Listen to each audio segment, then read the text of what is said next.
Hello. Okay, great. Hi, welcome everybody. Looks like everyone's made it into the meeting.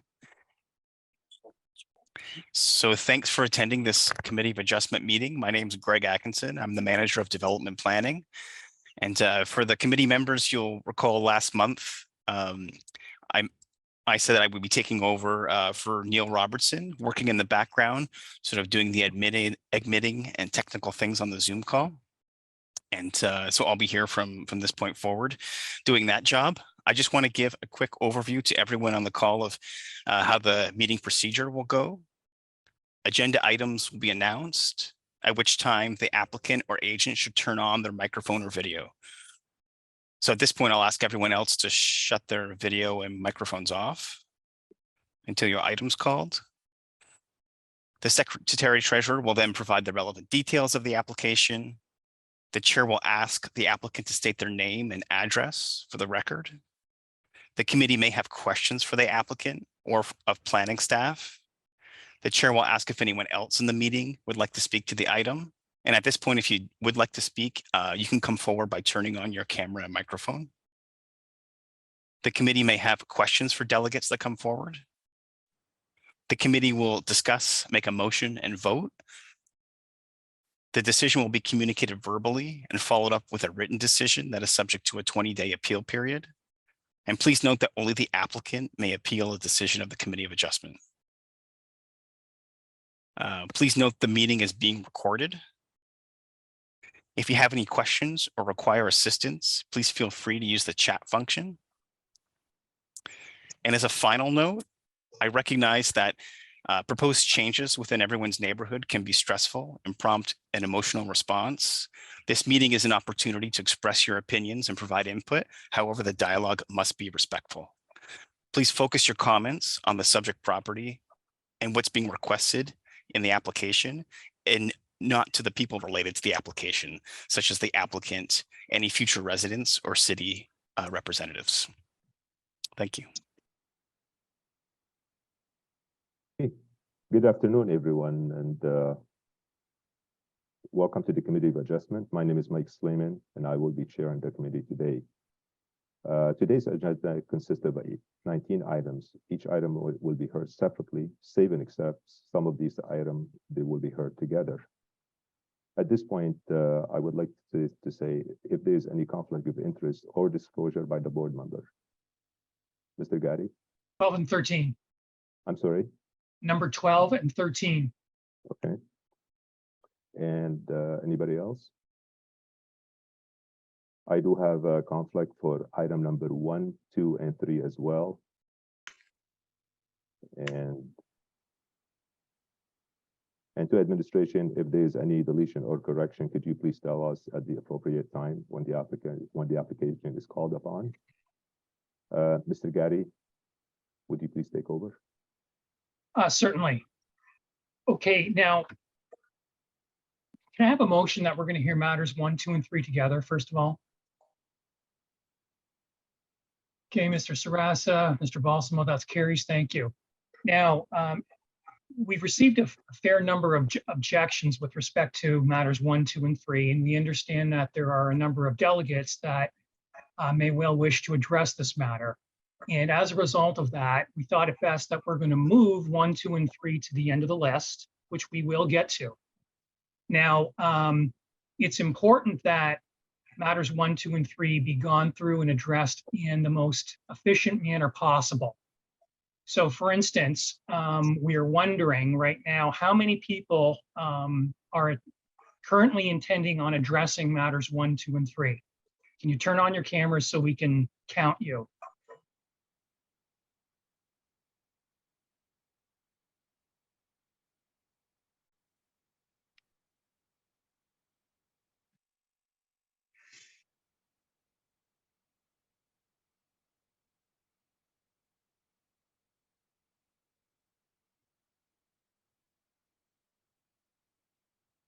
Through you, Chair, we do have Just some, one moment, please.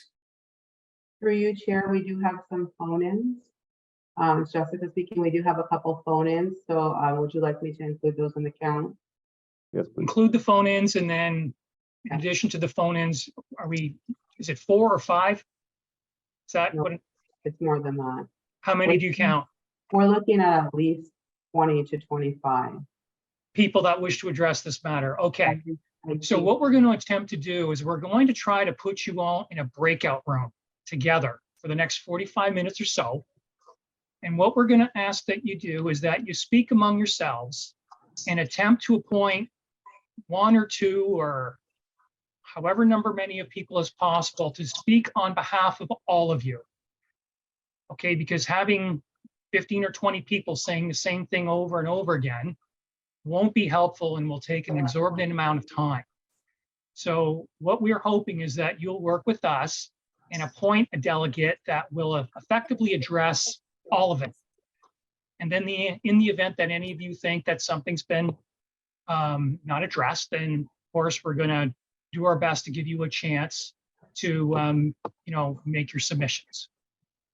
So with that, and we'll ask you to try to check back with us in about 45, 50 minutes, because that's probably how long it will take in a perfect world to get through all the other matters. So with that said, can we please attempt to create the breakout room? Just put it in the chat. Anyone can appeal.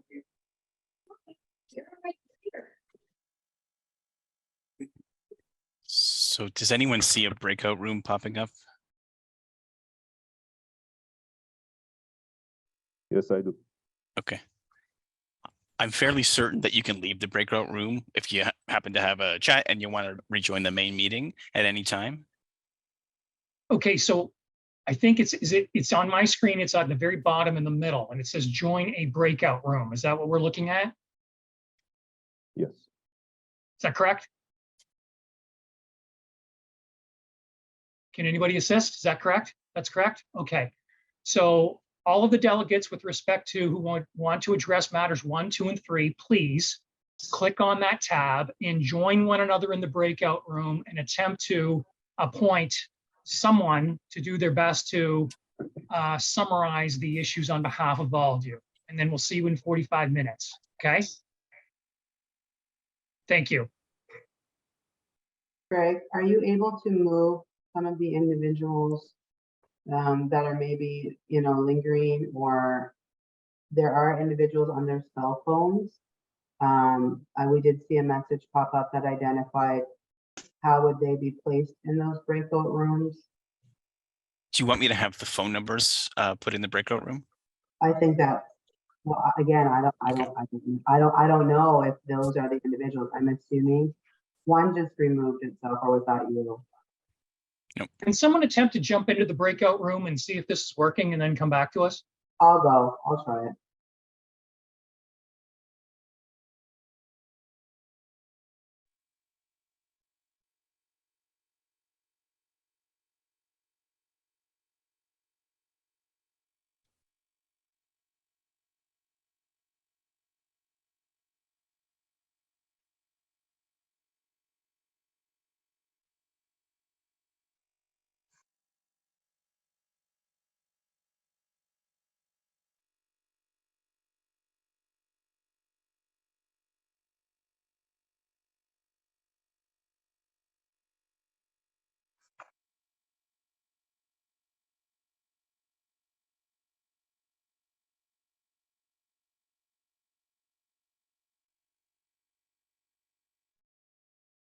Too short. Gary? Jessica, I have a question.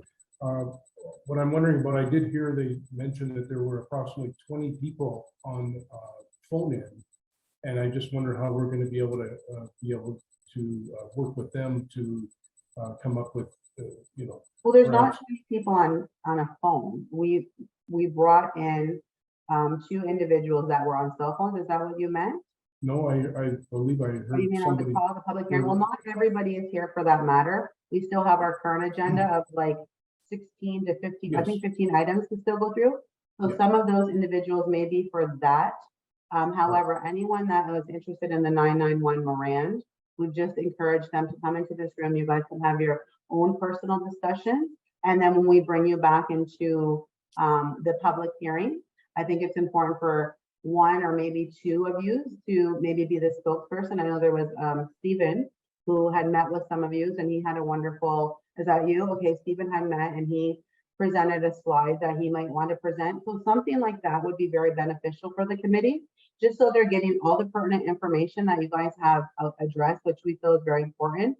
And then that way you're not, talking over one another. It just makes it a little more streamlined, a little more efficiently for the committee members.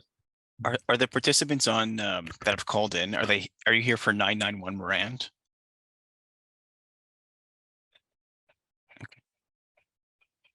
Okay, I've got two people just on the phone. If they're not here, then they can rejoin the meeting, or I guess re-log in if something goes wrong. And if you need to leave the room, you just hit in their right-hand corner on your screens. I know it's online, I don't know on a cell phone, but it does say leave room, and then you would be able to come back. I have to go back to the meeting because I have a few matters that I have to call, and I'll see you all shortly, okay? Thank you.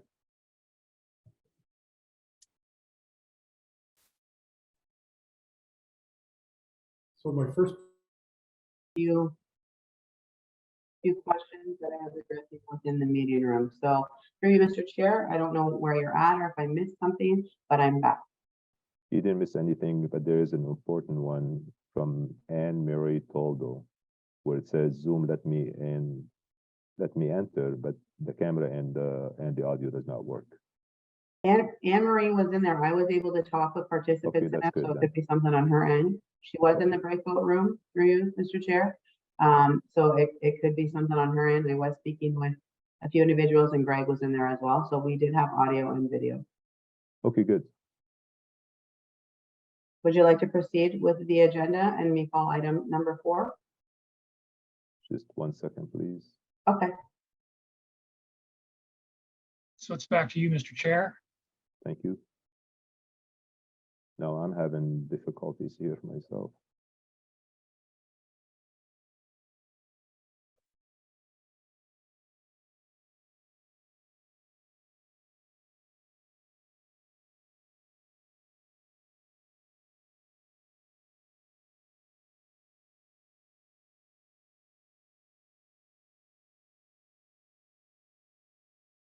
For some reason, I can't see anyone.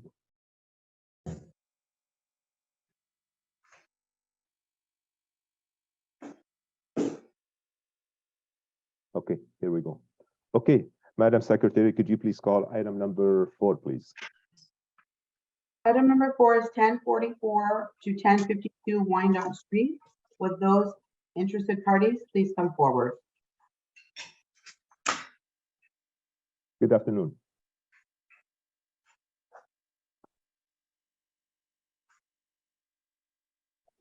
Someone here for item number 4.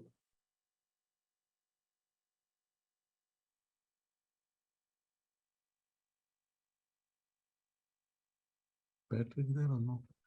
Okay, item number 4, that's Wyandotte Street West. Yes. VJ, are you the agent for this item? Yes, I'm the architect. Okay.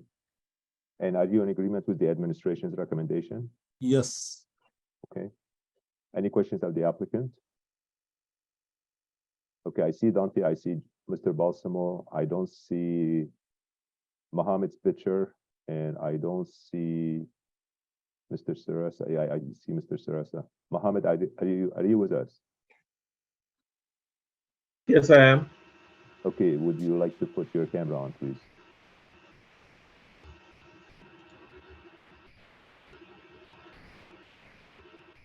Mr. Baki?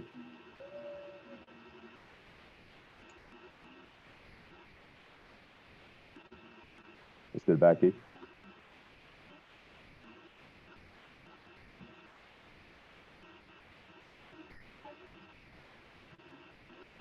Okay, looks like Mr. Baki is having a hard time here. Okay, anyone in the audience regarding this item? Seeing none, can I have a motion, please? Mr. Gatti? I move for approval of the application with no conditions. Thank you. Seconder by Mr. Sarasa. Any discussion on the motion? All in favor? Oppose? And that carries. Your application has been approved subject to a 20-day appeal period. Thank you. Thank you very much. Thank you. Okay, item number 5, please. Private spot 7995 Fairview. For those interested parties, please come forward. Here. Good afternoon. Good afternoon. Are you the agent or the The owner? applicant.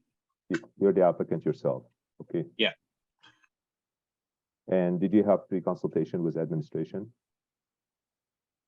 regarding No, your application? Okay. And are you in agreement with the administration's recommendation?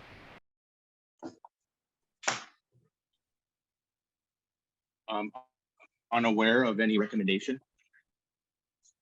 The recommendation was to be granted with no condition. Okay, yeah. In agreement. Yeah, because the bylaw requires 7.5 meter and you're proposing for 6.3 meters. Yeah. Great. And the only question, sir, that I have for you, is that an addition for a rental unit or just in addition to the house? Just in addition to the house. And how many square feet is that addition? It'll be a total of an additional 1,600 square feet. 16? I'm sorry, I didn't hear you. 1,600. 1,600, that would be a total combined, the existing home and the addition, right? No, that'll be just the addition. Just the addition, okay. Okay, any questions of the applicant or to administration? Any comment, please? Anyone in the audience regarding this item? Seeing none, okay, can I have a motion, please? Mr. Gary, Favor of the application with no conditions. seconder by Mr. Balsamo. Any discussion on the motion? All in favor? Opposed, and that carries. Your application has been approved and subject to a 20-day appeal period. All right, thank you. Thank you. Okay, item number 6, please.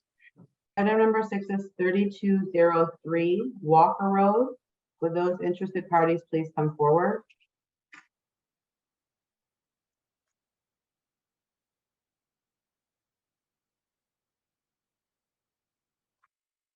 Good afternoon.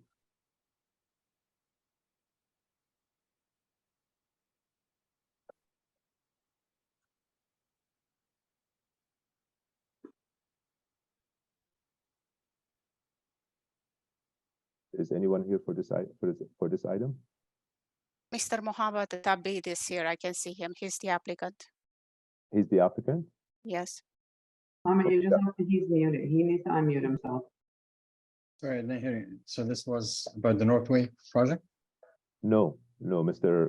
Tabib, this is not your application, I believe. Yeah, that's I what I believe your see. application This is Walker, this is on Walker Road.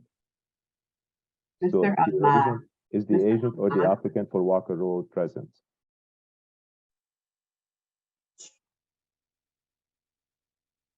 Mr. Chair, I do see him there.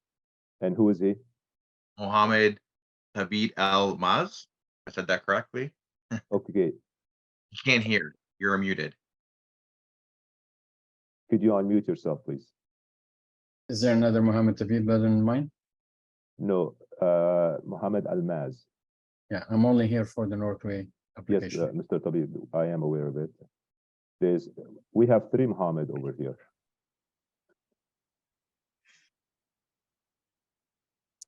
Mr. Chair, if I may, I can speak for the applicant. So the applicant is looking to accommodate a medical office in an existing commercial plaza with reduced parking rate.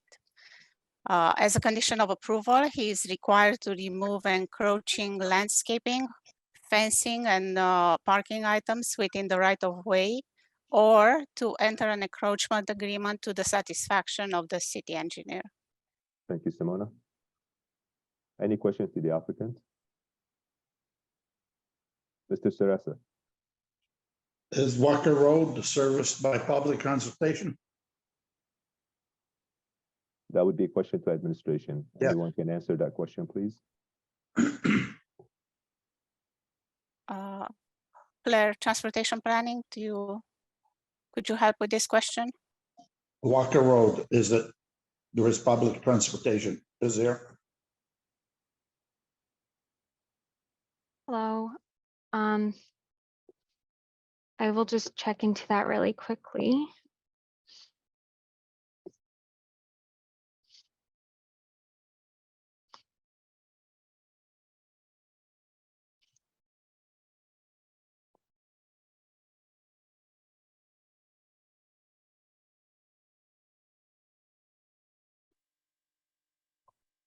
There are no bike lanes on Walker Road. No, buses, public transportation.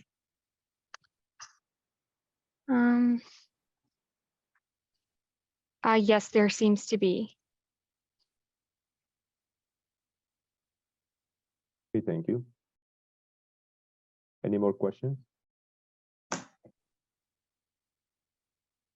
Okay, I do have a question. Is the pylon sign on the city property? Can someone answer that?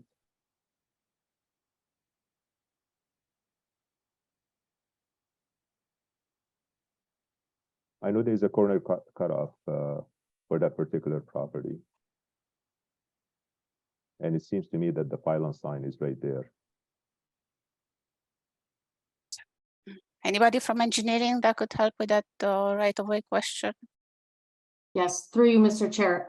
There are a few separate encroachments, and that is one of the encroachments that they would either have to remove or get the encroachment agreement for. So it's that sign. They have fencing, they have the parking off of Sydney, which is the hard surface, and there are some raised curbs as well. Right. Okay, so the pylon sign would be part of it too, for the Yes. applicant to enter into an encroachment agreement with the city of Windsor. Yeah, so we would Okay. do an on-site review of everything, and then we would include anything that would be encroaching within that property that would not adhere to our best practices. Right, right. Okay, since the applicant is having a hard time hearing us, or he's having some kind of technical difficulties, I have three more questions regarding this application here. How many square feet are you creating? And that was the question to the applicant for the medical office. Because there are two buildings right now on the subject property. Okay, and can you please identify which building are you going to have your office or the medical office?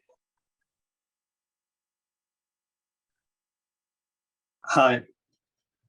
I can talk now. Is that my Yes, turn? Mr. Almas, thank you. We can hear you very well. Okay, all right. So it's How many square feet are you creating for the medical office? I'm creating 3,400 square foot. 3,000, okay. And there are two buildings on the property, I believe.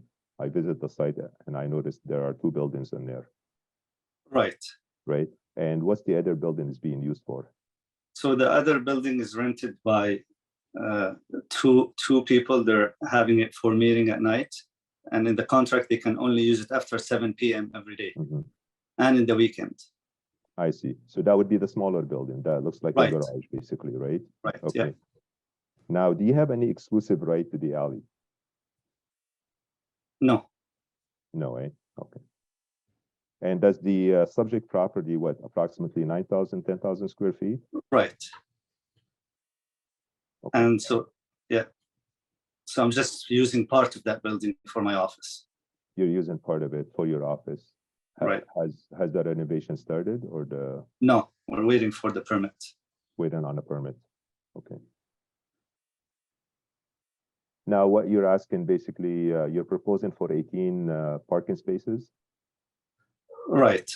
and the bylaw required, this is to administration, the bylaw requires what, 26 spaces based on 9 to 10,000 square feet? Yes. Is that, that would be administration question, please. Oh, sorry. Zaid, do you want to take this question, the zoning coordinator? Yes, so the parking requirement is 25 spaces for this property.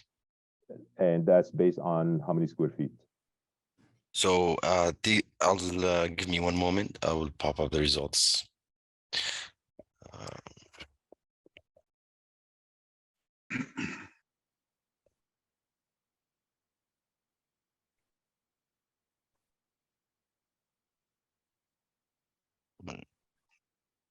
So basically, there's a medical office and there's a warehouse identified on this property.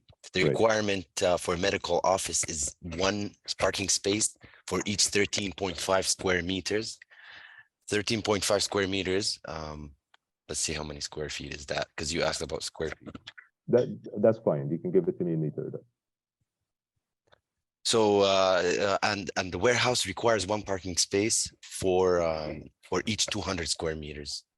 We have 319.68 square meters for the medical office. Right. And we have 112 square meters for the warehouse. Okay. So total, how many parking spaces you? The total is require? 24 parking spaces for the medical office, and so basically the total is 25 parking spaces for 25. both uses. Yes, correct. Okay. Okay.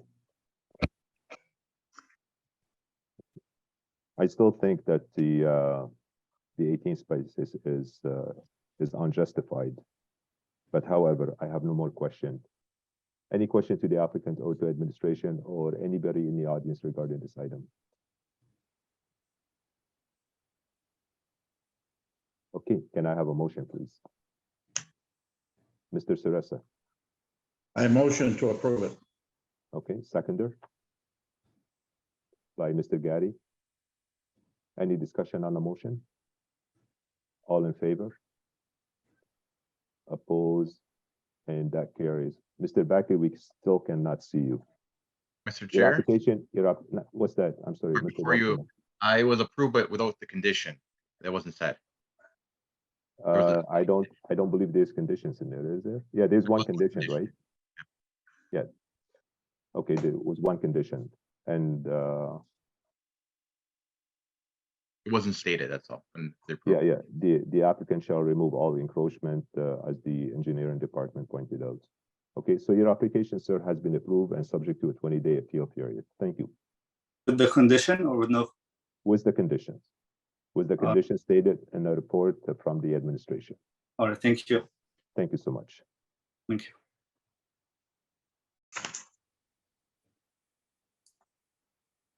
Okay, item number 7. Item number 7 is 1026 California Avenue. When those interested parties, please come forward. Hey, I'm Mark Wagu. I'm here for 1028 and 1026 California Avenue. Okay, and are you in agreement for with the city administration? I do have one question regarding the landscaping. I tried to send an email out earlier this week. I haven't heard back yet. I was wondering if I could maybe get some clarification on that. It's the only condition that's on it. Stefan, could you help with that? Yes, through the chair, I apologize for not getting back to you earlier. That's okay. I meant to earlier on this. In essence, there are a number of trees that are going to be removed. We're looking to identify what trees are possibly SARS, or if there's any habitat or that nature, or how much of the tree canopy for the urban tree canopy is being removed. We've asked that you consult with myself and the city forester as a condition of the agreement prior to the approval. And if there are any trees to be replaced, we'd give you the number as to what they are on that. However, if there are trees to be replaced, it's all likelihood you're not going to be able to put them on the one property, but because you own both of those properties, 1026 and 1028, you can spread them between the two. Right. And so my question to this is, and I'm all for adding more trees. It's just something I would do regardless of whether it's a condition or not. The question I have kind of pertains to the necessity of having it as a condition. So to my understanding, let's say, for example, before applying for this minor variance, if I were to just remove those trees, there would not be any permits required to move those trees.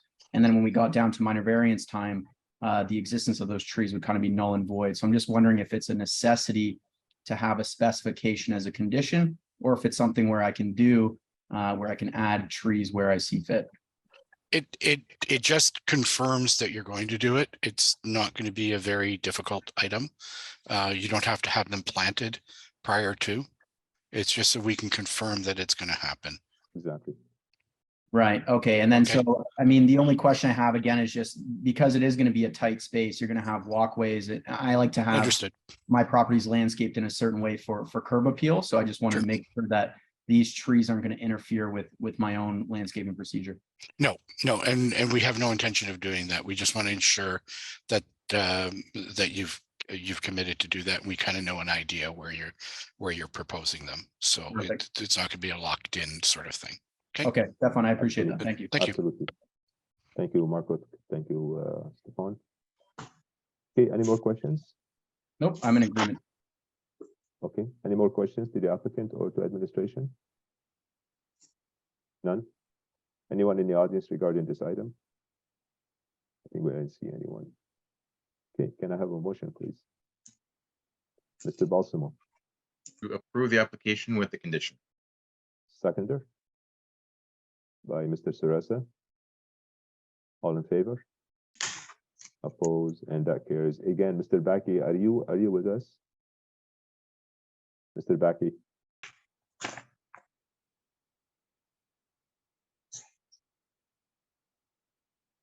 Okay, your application has been approved subject to 20-day appeal period. Thank you. Thank you. And don't go too far. There's another one for you, I believe. Sure. Okay, that would be item number 8, please. Item number 8 is 1028 California Avenue.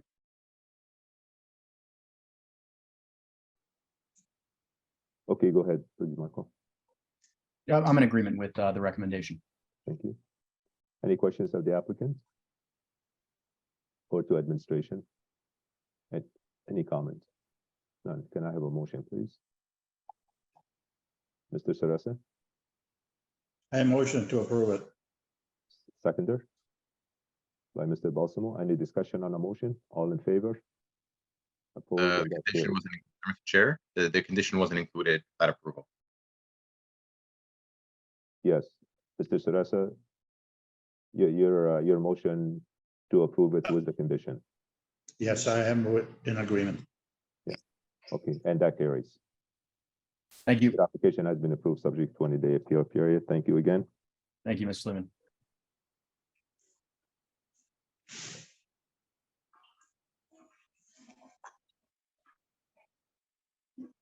Okay, item number 9, please. Item number 9 is 4135 Jubal Avenue. Would those interested parties please come forward? Good afternoon. Good afternoon, Mr. Stamp. How are you today? We're all I'm doing good. Welcome back. Thank you. Just for the record, Mr. Stamp, if you can tell us your name, please. Yeah, Michael Stamp, 1029 Hacienda Way, Windsor, N9G 2T7. And I'm the agent for Robert and Lisa Beret. And at are you in 41. agreement with the administration's recommendation? Yes. you. I do have a couple of questions with regards to the conditions. Okay. We will get to that in a second. Any questions by the applicant?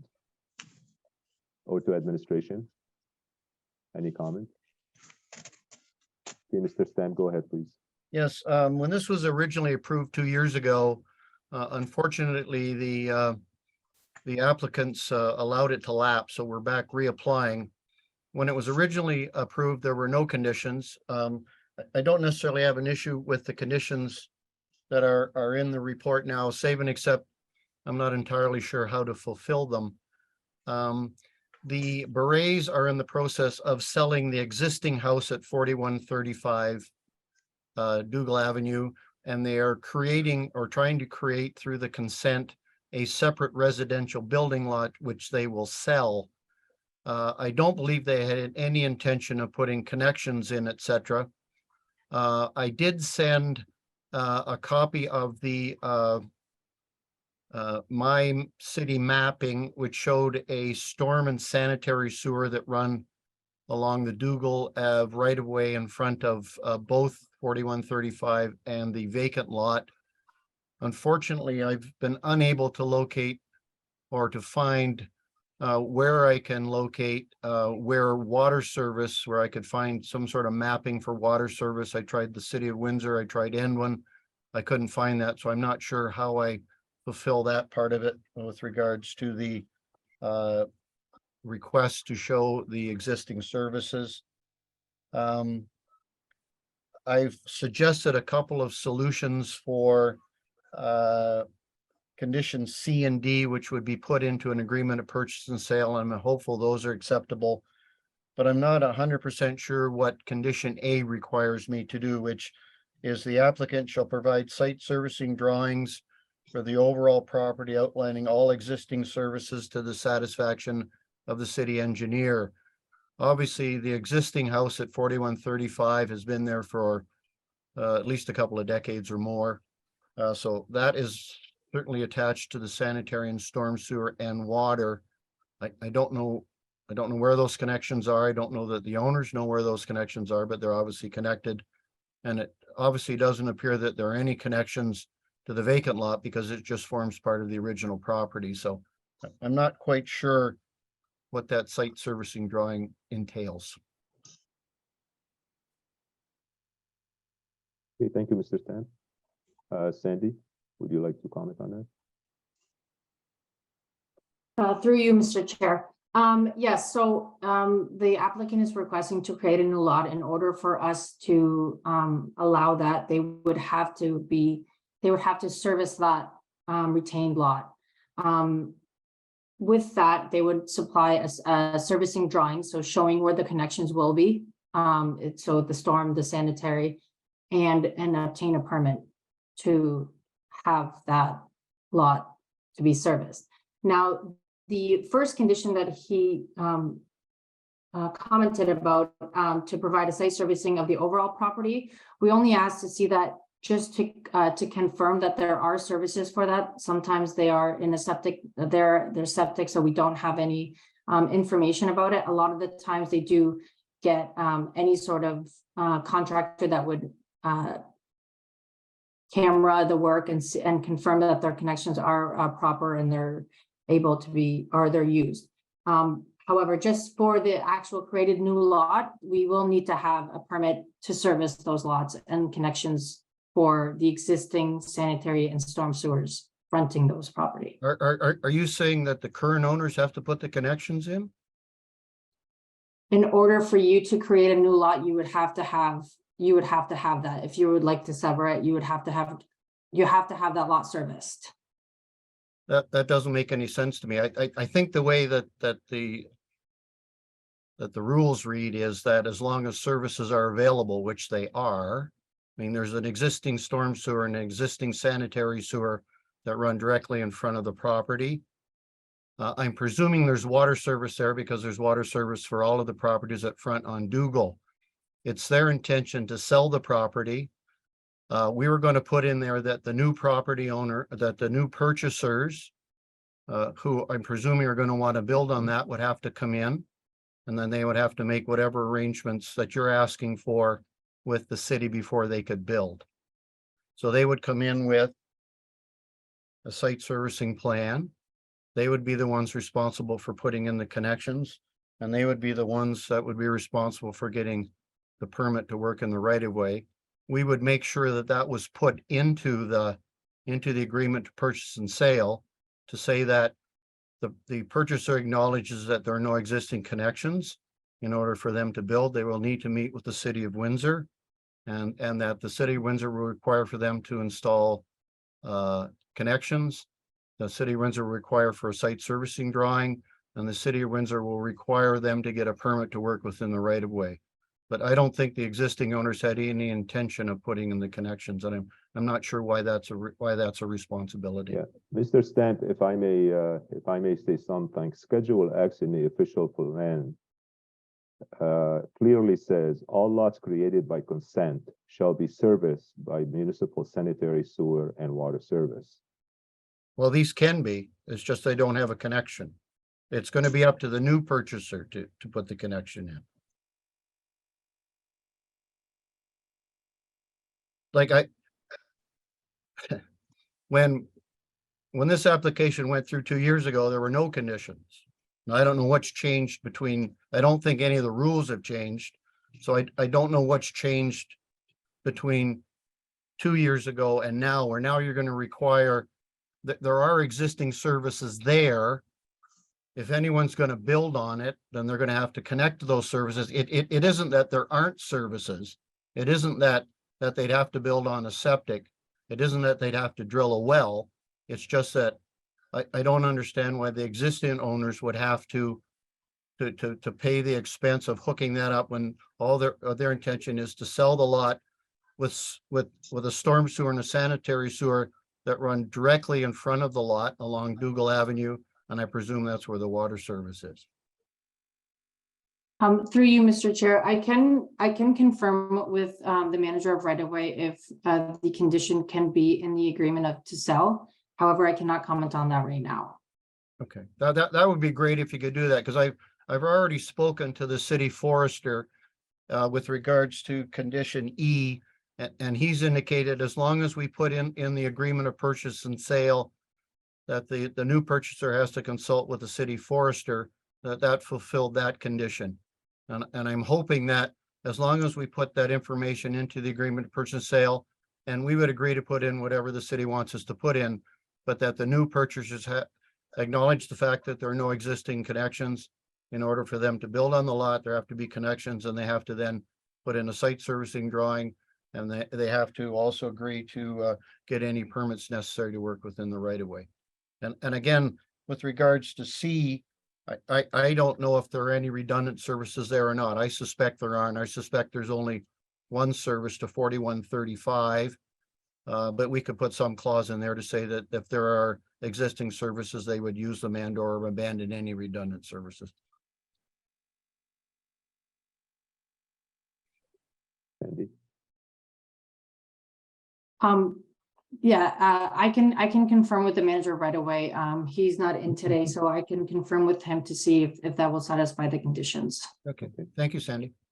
Okay, so right now what we have, basically we have to make a motion, okay? I will be asking for a motion, and the decision will be granted with condition or without conditions, or should we defer that until the applicant and administration come up to a conclusion? I would prefer it not to be deferred because the owners are in a fairly tight timeline to sell the house and to sell the lot because they purchased another house. Okay. So if you want to leave the conditions in there, if Sandy can get the right-of-way manager to agree, I think they could then, as long as we agree on wording, they could say that we've fulfilled the conditions, or the conditions have been fulfilled, or however you want to do that. But I would prefer not to have the application deferred. Okay, thank you, Mr. Stamp. Mr. Sarasa, you have a question? Mr. Sarasa? Yes, my question is, those conditions, entering into an agreement would be in the satisfaction of the city of Windsor? Well, we would agree on wording with the city of Windsor, and then that would be the wording that would be put in the agreement of purchase and sale, yes. Okay, Mr. Balsamo, you have a question? My question is just, so if we approve it with conditions, the city can come back and say, you know what, we reviewed it, we can eliminate these two conditions, correct? Am I understand that? Administration, can you answer that, please? Through you, Mr. Chair, yes, I can confirm that. Okay. Thank you. Okay. Mr. Chair, we can, if I may, I think we can only deem the conditions satisfied or not satisfied. I mean, if we change the conditions, it's going to require another application. It's called change condition applications, and we have had that in the past. Now, if it's our fault, the applicant doesn't pay for that. However, it's going to take time. It's going to be the next meeting. Absolutely, and I agree with you. And what Mr. Stampo was saying, that if the applicant is approved today, or the application is approved, would be with the condition that are listed here, A, B, C, D, and E. Well, for example, if I may, Mr. Sleeman, condition B, all it says is the applicant shall provide sanitary, storm and water service fronting retained lot and newly created lot to the satisfaction of the city engineer. Those exist, and I've already sent that drawing to the engineering department. Sure. And the applicant shall provide site servicing drawings for the overall property, outlining all existing services. I'm not sure how I do that, but I guess we could figure that out. C, I think, is just if soon as somebody does any work. In fact, I don't see anything in here that says that the connections have to be installed as far as the conditions go. And then once you fulfill all these conditions, and obviously you're gonna work it out with the administration, and then all these condition will be waived or will be fulfilled. Right, and Mr. the only Sarasa. other one, it says the applicant shall obtain a right-of-way permit. So I think as long as we agree that the new purchaser would obtain right-of-way permits if they're gonna work within the right-of-way, then that should fulfill that condition. As long as it's disclosed to the new purchaser. But however, Mr. Sarasa, you have a question? Yes, my question would be this, the reason why we don't have those locates for sewer connection, storm connection, and water connection, is it could possibly be that those locates would be on the other side of the street? To where it's gonna be expensive to tap in. What I'm trying to say is City Windsor needs to be protected, just in case. Exactly. Okay. No, the storm and sanitary sewer right in Dougal Avenue, right in front of the lot. They're within the municipal right-of-way. I don't know where the water service is. There's nothing on the city site, and I couldn't find anything on N1 to show me where the water service is. So I guess I'll just have to get a hold of N1 and find out where that water service is. But I'm presuming it's in the Dougal right-of-way. Usually storm and sanitary, they're one side of the street or the other, water runs right through the middle of the street. Okay. Sounds good. Thank you so much. Okay, can I have a motion, please? Mr. Balsamo, To approve the application with the conditions. thank you. Seconder. Mr. Sarasa, any discussion on the motion? All in favor? Oppose, and that carry. Mr. Bakke, are you in favor of this? Yes, and that carries. Your application has been approved subject to the 20-day appeal period. Thank you, Mr. Stamp. Thank you. Take care. You too. Okay, item number 10, please. Item number 10 is 3150 Robinette. Would those interested parties please come forward?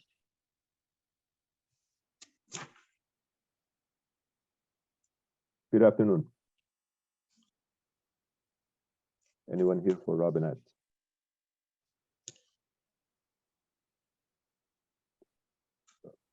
Okay, would the board member wish to proceed with the application without the applicant being here? Yes, okay, thank you. Pablo, Yes, Mr. Chair. go ahead, please. Sure. So on behalf of the applicant, so they are looking to sever the rear portion of this parcel to create a new residential lot fronting onto McRobbie. There are no conditions that are being proposed. The applicants have recently paid all fees pertaining to service and connection to enable that new lot to be fully serviced. Thank you so much. Any questions? To administration, any comment? Anyone in the audience regarding this item? Seeing none. Okay, can I have a motion, please? Mr. Gaddy, I move in favor of the application with no conditions. seconder by Mr. Balsamo. Any discussion on the motion? All in favor? Opposed, and that carries. The application has been approved and subject to a 20-day appeal period. Item number 11, please.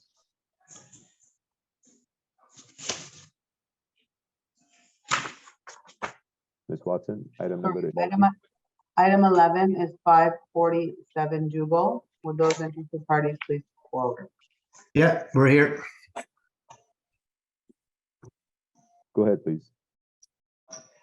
We are asking for minor variance for both lot width and lot area that do not require or do not meet the requirements of that zoning.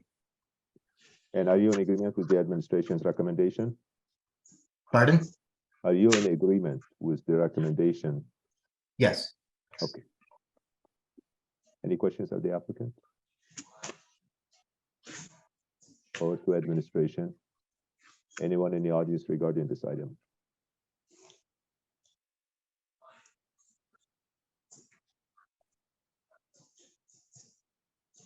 Just give me 1 second. So you're creating 4-unit multiple dwelling. Okay, I have no question. Can I have a motion, please? Mr. Baki, Yeah, the application be granted with no condition. thank you. Seconder by Mr. Sarasa. Any discussion on the motion? All in favor? Opposed, and that carries. Your application has been approved subject to a 20-day appeal period. Thank you. Thank you, guys. Have a good day. You too.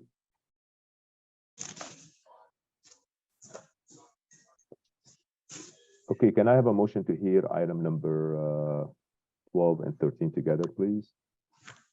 That's moved and supported. Madam Secretary, can you please call these items? Number 12 and 13 are 600, 718 Tecumseh Road East. Would those interested parties please come forward? Good afternoon. Good afternoon. I'm Amy Farkas with Dillon Consulting on behalf of the applicant. And are you in agreement with the administration's recommendation? I am. Thank you. Okay. Any questions to the applicant? Or to administration? Any comment? No? Anyone in the audience regarding this item? Okay. Can I have a motion, please? Mr. Sarasa?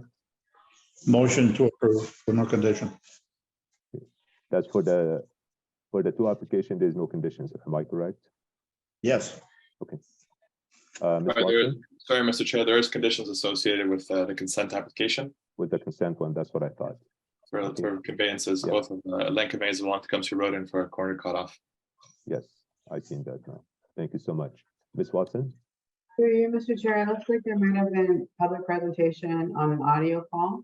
I just wanted to know if you wanted to recall that and confirm if the individual on the call with the last four digits 7532, if you're here for this item, which is 600 to 718 Tecumseh Road. Yes, I'm here. Go ahead, please. Thank you. Hello, Could you tell us your name, please? Brenda LeBlanc. Okay. And can you? So I state- was here for item 10. Okay.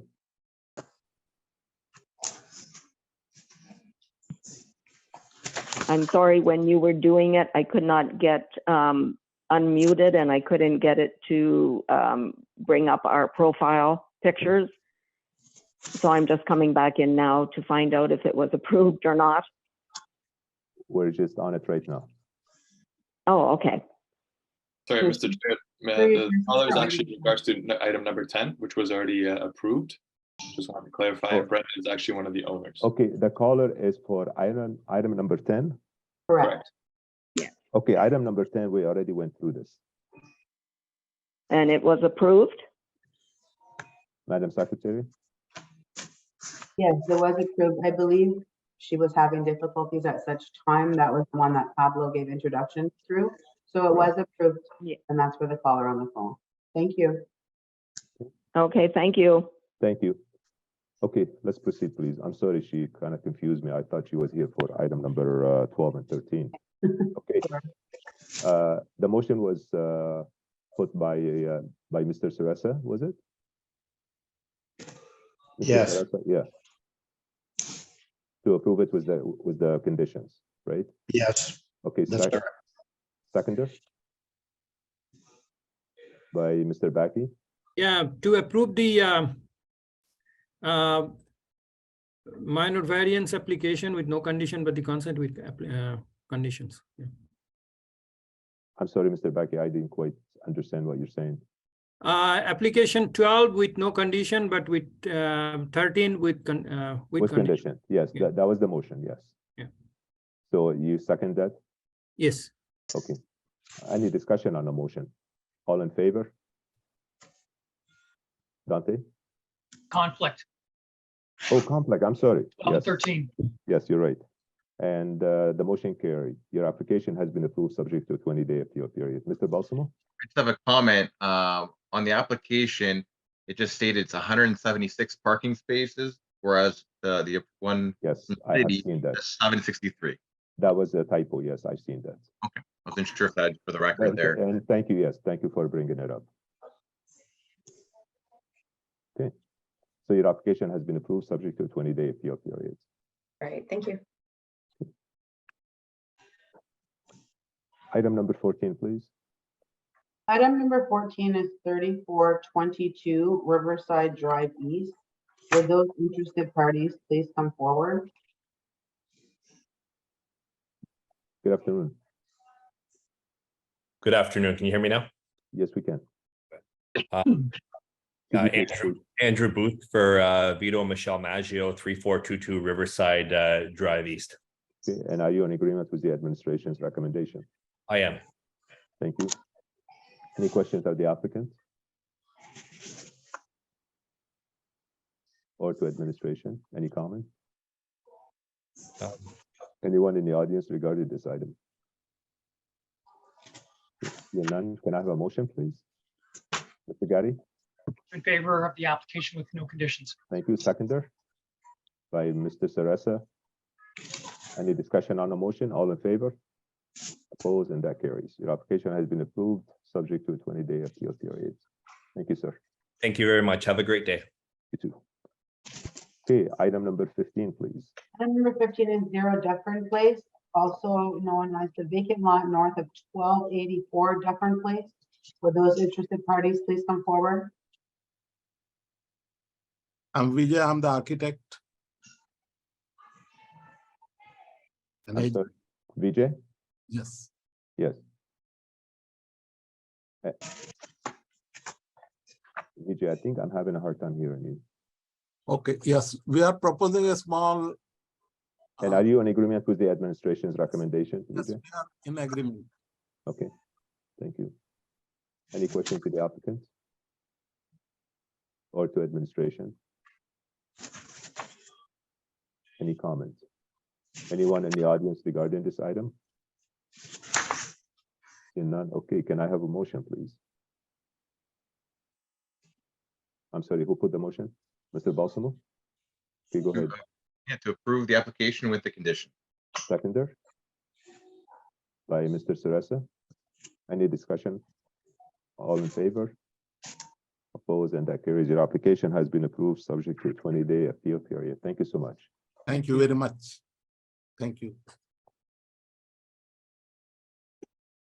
Okay, item number 16, please. Item number 16 is 1871 to 1877 Windermere Road. Would those interested parties please come forward?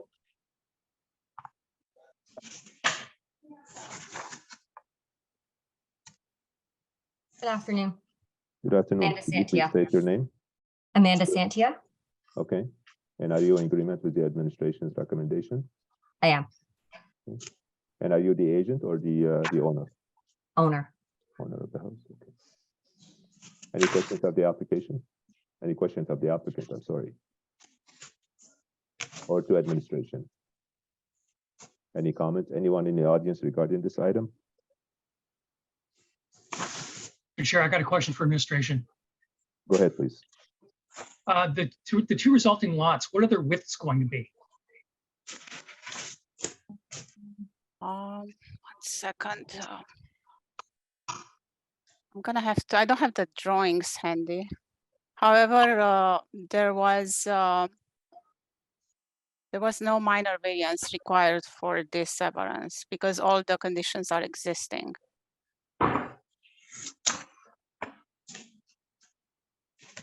This is an existing semi-detached. Yes. Yeah. Oh, okay. It was Thank you. already built. Thank It you for was that. already built. Yeah. Thank you. Are you satisfied with that? Mr. Yes. Gary? Okay. Okay. Can I have a motion, please? Mr. Sarasa, Motion to approve. with the conditions? Yes. Yeah. Seconder? By Mr. Balsamo. Any discussion on the motion? All in favor? Opposed? That carries. Your application has been approved, subject to a 20-day appeal period. Thank you. Thanks very much.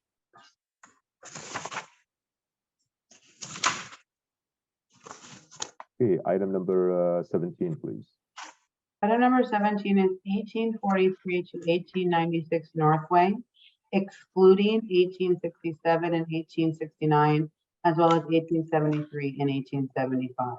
Would those interested parties please come forward? Good afternoon. Good afternoon, Mr. Chair, gentlemen. Mr. Chair, are you in a position to share the layout or the concept that we're discussing? Are you in agreement, first of all, are you in agreement with the administration's recommendation? With an issue that the exclusion criteria of the two lots, they're already under construction, but the driveway requirement now applies to those two lots as well. I would like them to be included as well.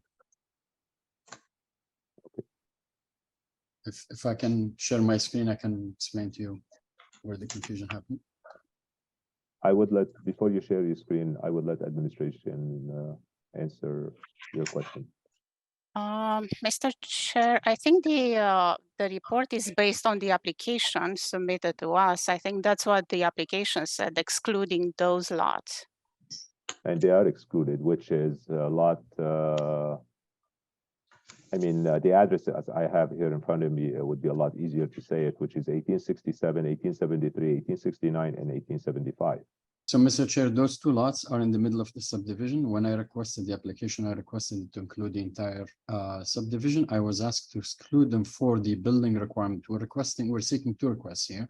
One is the relief of the gross floor area, and that is not an issue for those two lots, but the driveway applies to them as well because we're still in the middle of the construction. Okay. Okay. To administration. I was still, Mr. Chair, through you, I was under the impression that these two lots were approved for a minor variance last year, and that included a driveway lot width.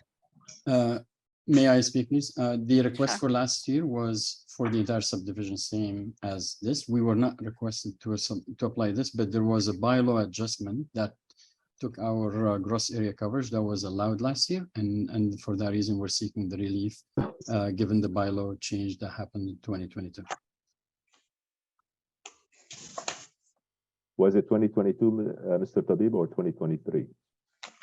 I think maybe the voting or the finalization of it, I think it was requested in 2022, but we were surprised by it this year. Actually, we were not aware. Our zoning existed in 2022, was allowing this, but the changes happened recently. The new bylaw take the restriction down to 400 meters. And for that reason, we seek the relief. And that happened after the construction. And they said to you right now, okay, the gross floor area is more, so you have to comply with the bylaw. Yeah, so the gross floor area, we're in agreement with the administration for the first statement, which is the 400 to 483. The front yard paving should not exclude those two lots because that was gonna just mandate another request just for those two houses that are almost finalized now. Exactly. If I may show the layout, you'll understand where's the. Mr. Atchison, would he be able to share the layout with us? Yes, I'll make him a co-host. Okay, you should be okay to share. Mr. Tabib, go ahead, please.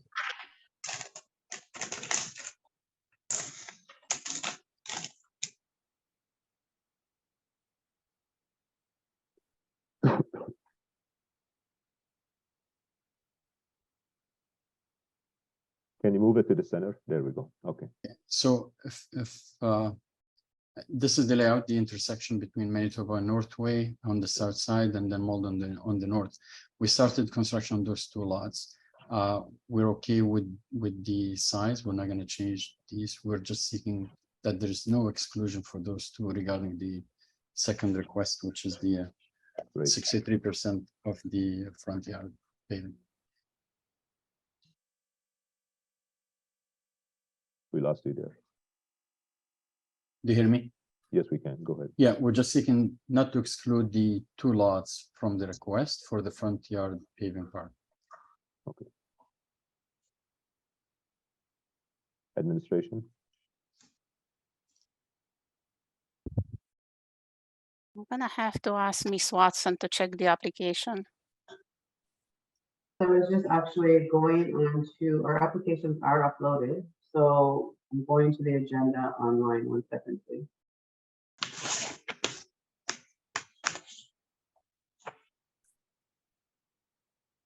I just can't do anything because I'm screen is blocked. Can we stop sharing Mr. Tabib's screen, please? Thank you.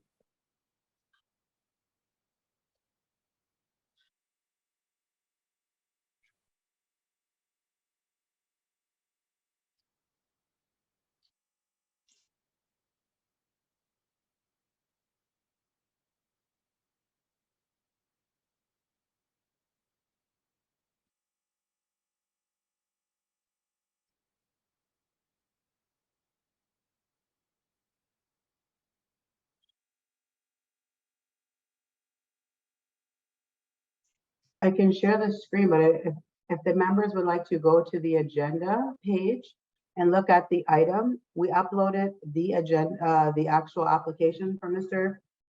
Tabib, and it identifies specifically excluding those addresses. So that's what we have before the committee today. That is what I was asked by the administration to do at that time, but it does affect the front yard paving. That was, they meant mainly, they said we cannot include them because they're already under construction for the gross area coverage. But that should have been specific for the gross coverage, not the paving. The paving should be part of the entire subdivision, because what's the point of not? Like, we're just gonna go for another application next month. Is that what you want me to do for 2 lots? I can't speak to that. I was just identifying through the chair. The application is there for their viewing, and I'll turn it back over to the chair. Thank you, Ms. Watson. Now, basically, we're talking about over here, the maximum front yard paving. Okay, the bylaw requires 50%, and the proposed is 63%. So he's proposing 13% more than what the bylaw requirements. That's correct. And that's mainly because of the front yard paving. Yes. Now, what's the harm? This is question to administration. Mhm. What's the harm if the applicant is granted the 63%? Okay, is there any harm to the entire subdivision, or any harm to any of the departments that are currently here? I'm gonna have to ask Mr. Atkinson to help with this. Sure. So the impact is likely not significant, given the rest of the properties are being considered for the same relief. However, it's a procedural matter. Like I'm unaware if the notice would have been specific to certain properties. So in terms of following the requirements of the Planning Act, it would be advisable to re-notify, either defer this and re-notify to include these properties, or approve as requested and follow up with an additional application for these 2 properties. So, Mr. Atkinson, what you're saying, approve as requested? So approve the application and follow up by?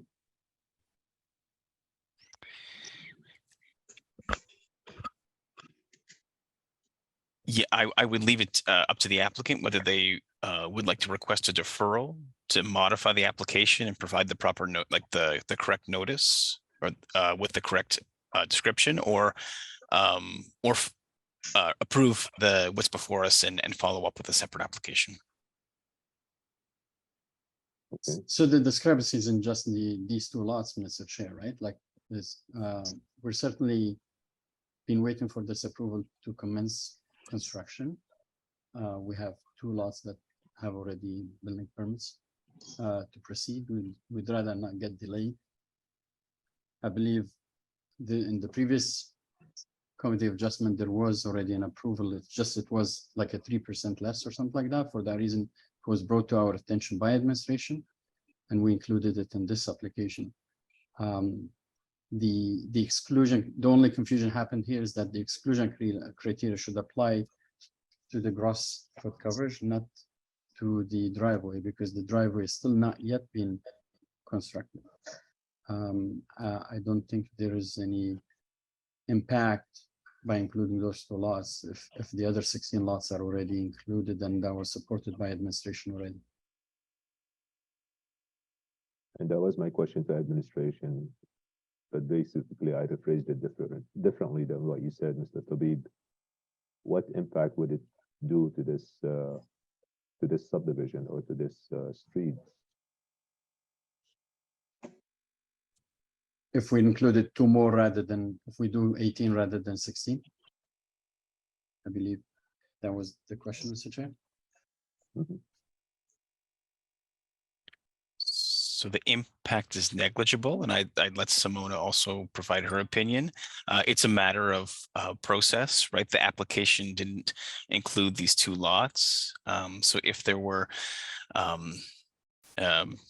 anything down the road where the file's being reviewed or appealed, right, we would be, there's a risk that we didn't follow the Planning Act process. Mr. Greg, I requested to include the entire subdivision. It's your administration that told me to exclude that, and we were talking about the gross front coverage. If you kindly understand, the miscommunication happened in regards to the second section only. With all due respect, it makes big difference if it does not impact the subdivision. It saves us time, money, and it saves your time as well. For something that has negligible impact on the subdivision.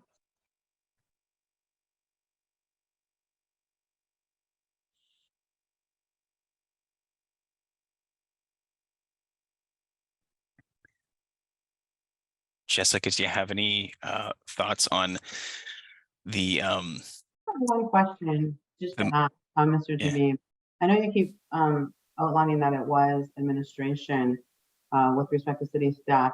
Did you receive the consultation notes after your pre-application consultation that identifies, you know, the how to apply and what the you know, the next steps were? Because that usually identifies on there based on what the addresses you would have placed. So I just want to make sure, did you receive those from our office? Yeah, I received the email, and Jessica, if you look, I don't have access to the application, but if you look at it, you're going to see that that exclusion was an addition to the edge of the space was required. I understand that, but unfortunately, from our standpoint, we don't know if it was like we advertised it, we placed it, that's what you included.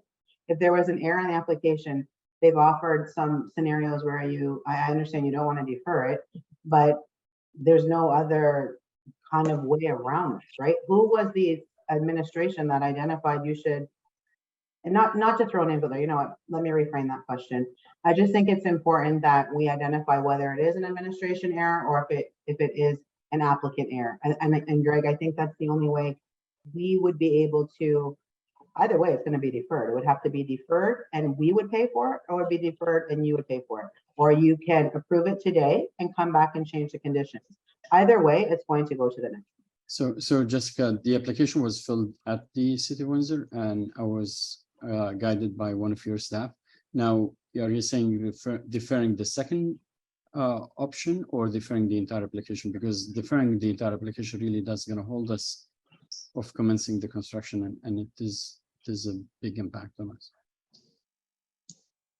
Again, I mean, I don't have the authority to make those. Like I was at the City of All I Windsor was when I was. identifying was you keep indicating that city staff informed you to fill that out on your application.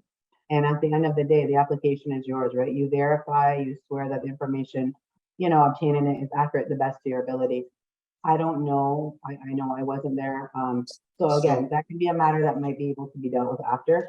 Today, you have to make that decision. Do you want to move it forward? Do you want to defer it? Like, I don't know what other. So Jessica, one final chance. I was at the City of Windsor. I filled the application, and at that time I said, including from lot so to the final lot in the subdivision. And I mentioned to the staff that these two lots are already under construction. So they said, no, you gotta exclude these because they're under construction. And that is how they got excluded. But I wanted to include the relief for the entire subdivision from the time I filled the application. And that's how I filled it, actually. I don't know who the staff was through you, through the chair and Greg. I think it's a matter of us identifying after the fact and then seeing what we can do at that matter. I don't know what to say. I'm sorry. Yeah, I would recommend proceeding with the request before the committee and address this at the subsequent meeting. So you're recommending deferral, Mr. Atkinson? No, not unless the applicant would like to request a deferral to deal with this comprehensively. I would suggest making a decision on the application that's before the committee, which excludes those two properties, and we'll deal with those two properties at a subsequent meeting. And is there going to be another theme for those two applications, or is it just going to be a second round of discussion? I think if the error is in our favor, then we would waive that fee. If the error is in your favor, Mr. Javib, it wouldn't be new applications. We could maybe discuss within the city staff, how we handle those. This has happened before. So we would have a discussion administratively and we would get back to you. And when would that discussion be? Well, we would have to discuss it within the next 2 or 3 days. But it would be a matter of, it wouldn't change anything from today. Whatever decisions made today. So then go ahead, Mr. Balsamo. So for example, if it's approved today, could that not, if the city says, no, it's our error, let's say that's the scenario, could they not amend the application with those two properties with the approval? So then that way he's good to go. He doesn't have to come back again, do another approval process because it's been amended now. So that can happen too, correct? No. No. Mr. Sarasa? Yes, I support Mr.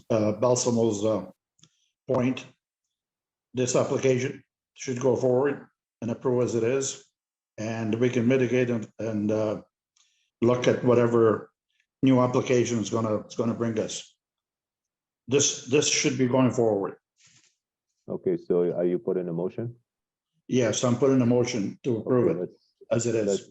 Okay, then let's wait until we call for the motion, Mr. Sarasa, if you don't mind, and I will call for you to put on the motion. Okay. Any more discussion? Any questions? Mr. Tabib? None? Okay. Then I'm looking for the motion. Mr. Sarasa, go ahead, please. I'll motion to approve the application as, Okay, with as it is in the administration's as it report. was originally approved. Okay. Be granted with no condition. Okay, is that a seconder? Mr. Baki, Yep, you second the motion? Okay. right. Any discussion on the motion?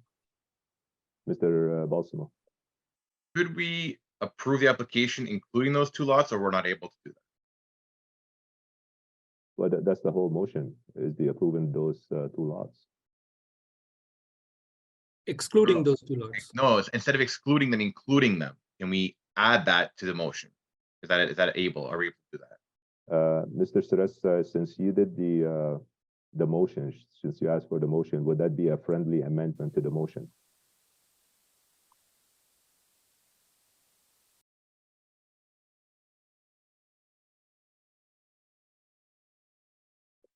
Mr. Sarasa? Yes, as I stated before, has been approve it without conditions. Okay, and also Mr. Balsamo would like to add a friendly amendment to your motion. Provided it doesn't cause any delay for additional fees. Mr. Balsamo? Okay. Okay. Any discussion on the motion? All in favor? And that carries. The application has been approved subject to 20-day appeal period. Thank you. Sorry, Mr. Chair, I want to, Go ahead. I'm sorry. so I want to clarify, Jessica, so the motion that was approved included two properties that were not subject to the application. Does that mean that the motion would be different, like the approval will be different from staff's recommendation, right? So it would be as recommended plus with a amendment to the property description. I was gonna ask something very similar to, because I didn't quite understand what the motion was addressing. I know we do have the recording, I can review it, but we just want to confirm as well, because I think that's very important. The motion was put forward by Mr. Sarasa to approve the applicant with no condition, as is stated in the administration's report. And there was a friendly amendment for Mr. Balsamo. And Mr. Balsamo, go ahead, please, with that friendly amendment. Was to include the two properties that were excluded, since it's all included in the one subdivision. So that's 1867 to 1869 and 1873 to 1875, correct? Correct. Okay. I just want to make sure that's what's captured in the minutes, that the description on the application that was advertised and is included in the report has been changed to include 2 additional properties. And I think staff has outlined the risk of that. It's the committee's decision to make, but I just wanted to provide clarity. Thank you, Mr. Atkinson. Okay. Your application has been approved subject to 20-day appeal period. Thank you, Mr. Yeah, Tabi. can I make a comment? It's too late now, but go ahead, Mr. Baki. Yeah, I think the whole discussion was not to include those, and then abruptly we made the amendment without much discussion. That's what Mr. Atkinson is pointing out. I called for the discussion on the motion. Yes, the entire discussion was like not to exclude, not to exclude those 2 properties, not to include them. But at the time of making motion and friendly amendment, it was abruptly included. Those 1867, 1873, 1869, 1875, they're included. Yes, but the administration did not want that, and the whole discussion was not to actually include that. Yeah. The administration wanted to exclude those, and the discussion was always in favor of exclusion. But when the motion was made, it was abruptly actually included with friendly amendment. Yeah, it was with a friendly amendment, and it was okay with Mr. Sarasa to be included. But the administration, throughout the time of discussion, the administration was not in favor of that amendment. That's true. Yes. Mr. Sarasa, go ahead, please. Yes, I'd like to add that we're independent and make decision independently of what the administration recommends or doesn't recommend. So as far as I'm concerned, what we have said carries. Okay. That's all right. Yeah. Okay.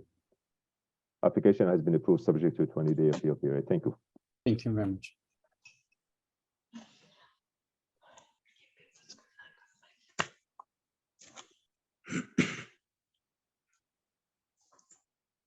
Okay, can I have a motion to hear item number 18 and 19 together, please? Moved and supported. Madam Secretary, can you please call this item? Item number 18 and 19 on today's agenda are 1530 and 1624 Lozon Road. For those interested parties, please come forward.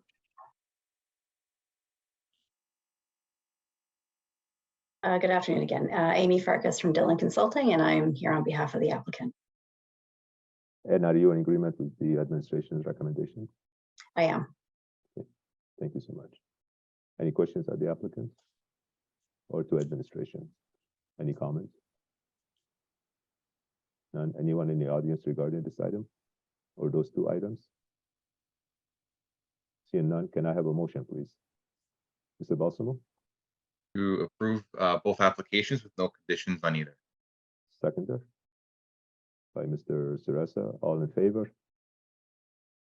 Opposed, and that carries. Your application has been approved subject to 20-day appeal period. Thank you. Thank you. Have a good night.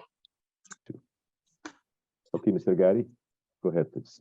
Very good. Madam Secretary, can you please call matters 1, 2, and 3? Items 1, 2, and 3. I'm just seeing if everyone has joined. Sorry, the breakout rooms are in progress, so. It gives them 60 seconds, I think, to after a full minute, they'll all be brought into the main meeting. Okay, thank you. I just noticed not to jump on. Sorry, so 991 Morand Street is the item that will be before us now, and I turn it over to you, Mr. Chair. Very good. Is the applicant here? The applicant, we're not. Yes. Please state your name and proceed. My name is Fuad Badur. I'm looking spell? to severance. Your name is Go ahead. what? Fuad Badur, Very good. And your address? 3811 Holborn. Very good. You want to describe your application? Sure. I like to severance this property to three sections, and in the future put on it 2 more residential units. Do we have any questions for the applicant? Depends who you're asking. You'll get your, just a moment. Okay, you're talking about to your own people? Which Yes. are our people? We're all the same people? Do we have any questions from the Committee for Administration? Okay, is there anybody here that wishes to speak to this matter? Have you had a chance in the breakout room to hopefully designate someone that would perhaps do their level best to address all issues? And if so, who will that be? Could you state your name, please? Steve Bodner, And what's your address? 990 Morand.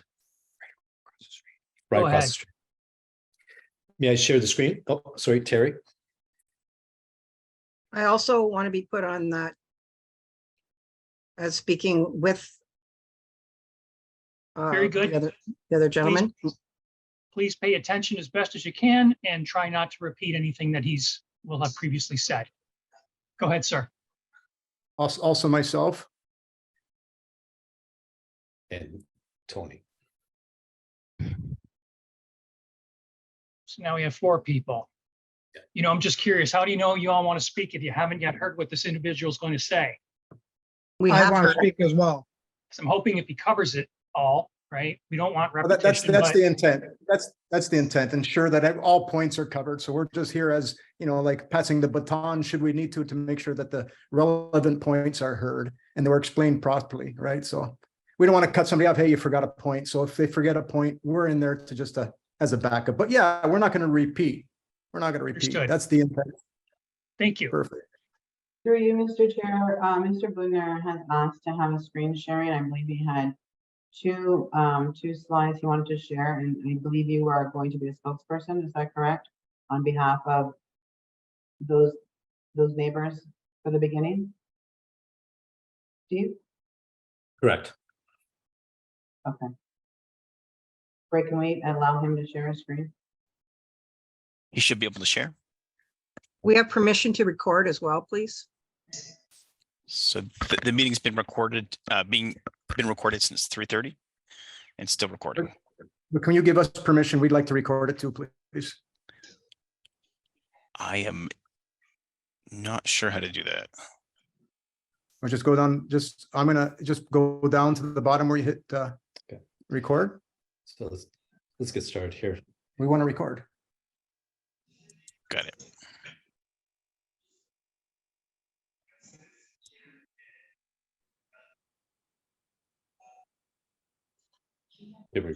No, he's trying to give us record. Okay. I did allow it. Yes. So it should be recording. Okay, hang on 1 second.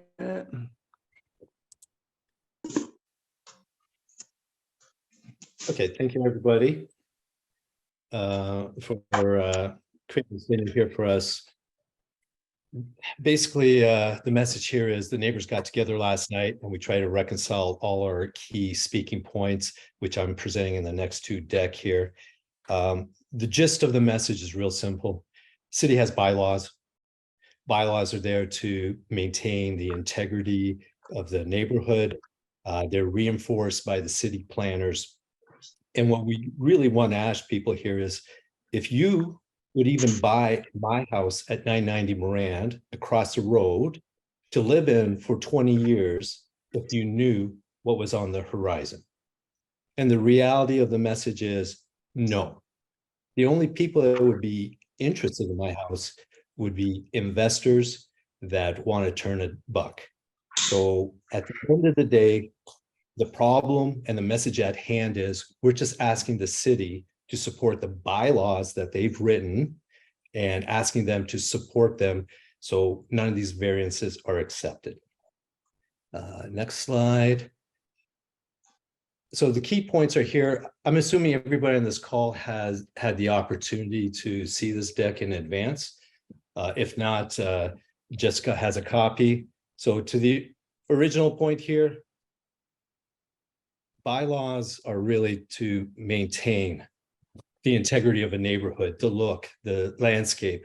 Our area was defined as ER back in the day, 80-foot lot by 200. Very rare, but did exist in the city. We recognize that because of recent changes, it's been recalibrated for zone density. So at the end of the day, we've also adjusted for it. So what am I saying here is, why do we have bylaws if they're not being enforced? Second point, how many people do we really need to say that this is a bad idea? We've got over 70 people that have signed a petition protesting this decision. Not sure, but just reinforcing that point. This is not the first time that this has been in front of city planning. So there's past precedents that says this is not a good idea. It's been rejected by city planners previously. It's been rejected by OMB. And on the flip side, the same city planners have, fortunately, in the past, supported consistency bylaw zonings when they approved the Wallace Street, the south side. So we're a little perplexed as to why zoning is enforced, and in this case, it would not be enforced. Moving on to the next point. We're looking at some case law. None of us are really lawyers, but the point really is this speaks to the heart of it.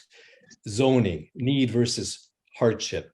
It's a tough topic, but at the end of the day, I think that's what we're all pivoting on. We're hoping that the planning committee here can explain to us the decisions around of why this is a good idea. Help us understand what is the hardship you're trying to address that is allowing for a variance in this case. We're finding this a little bit intrusive because you're trying to set a new precedence in residential RD 1.4. So at the end of the day, you reduced our lot sizes to 60. And now you're asking for variances. These variances are now on the verge of not only eroding the way our street looks, streetscape, but you're also bringing in safety. And I'll talk to a little bit more of the safety later. We're not understanding, based on all the alternatives out there, why this is such a priority and why this variance should be granted. I know everybody's been talking about Bill 23 that recently got approved by the Ontario government.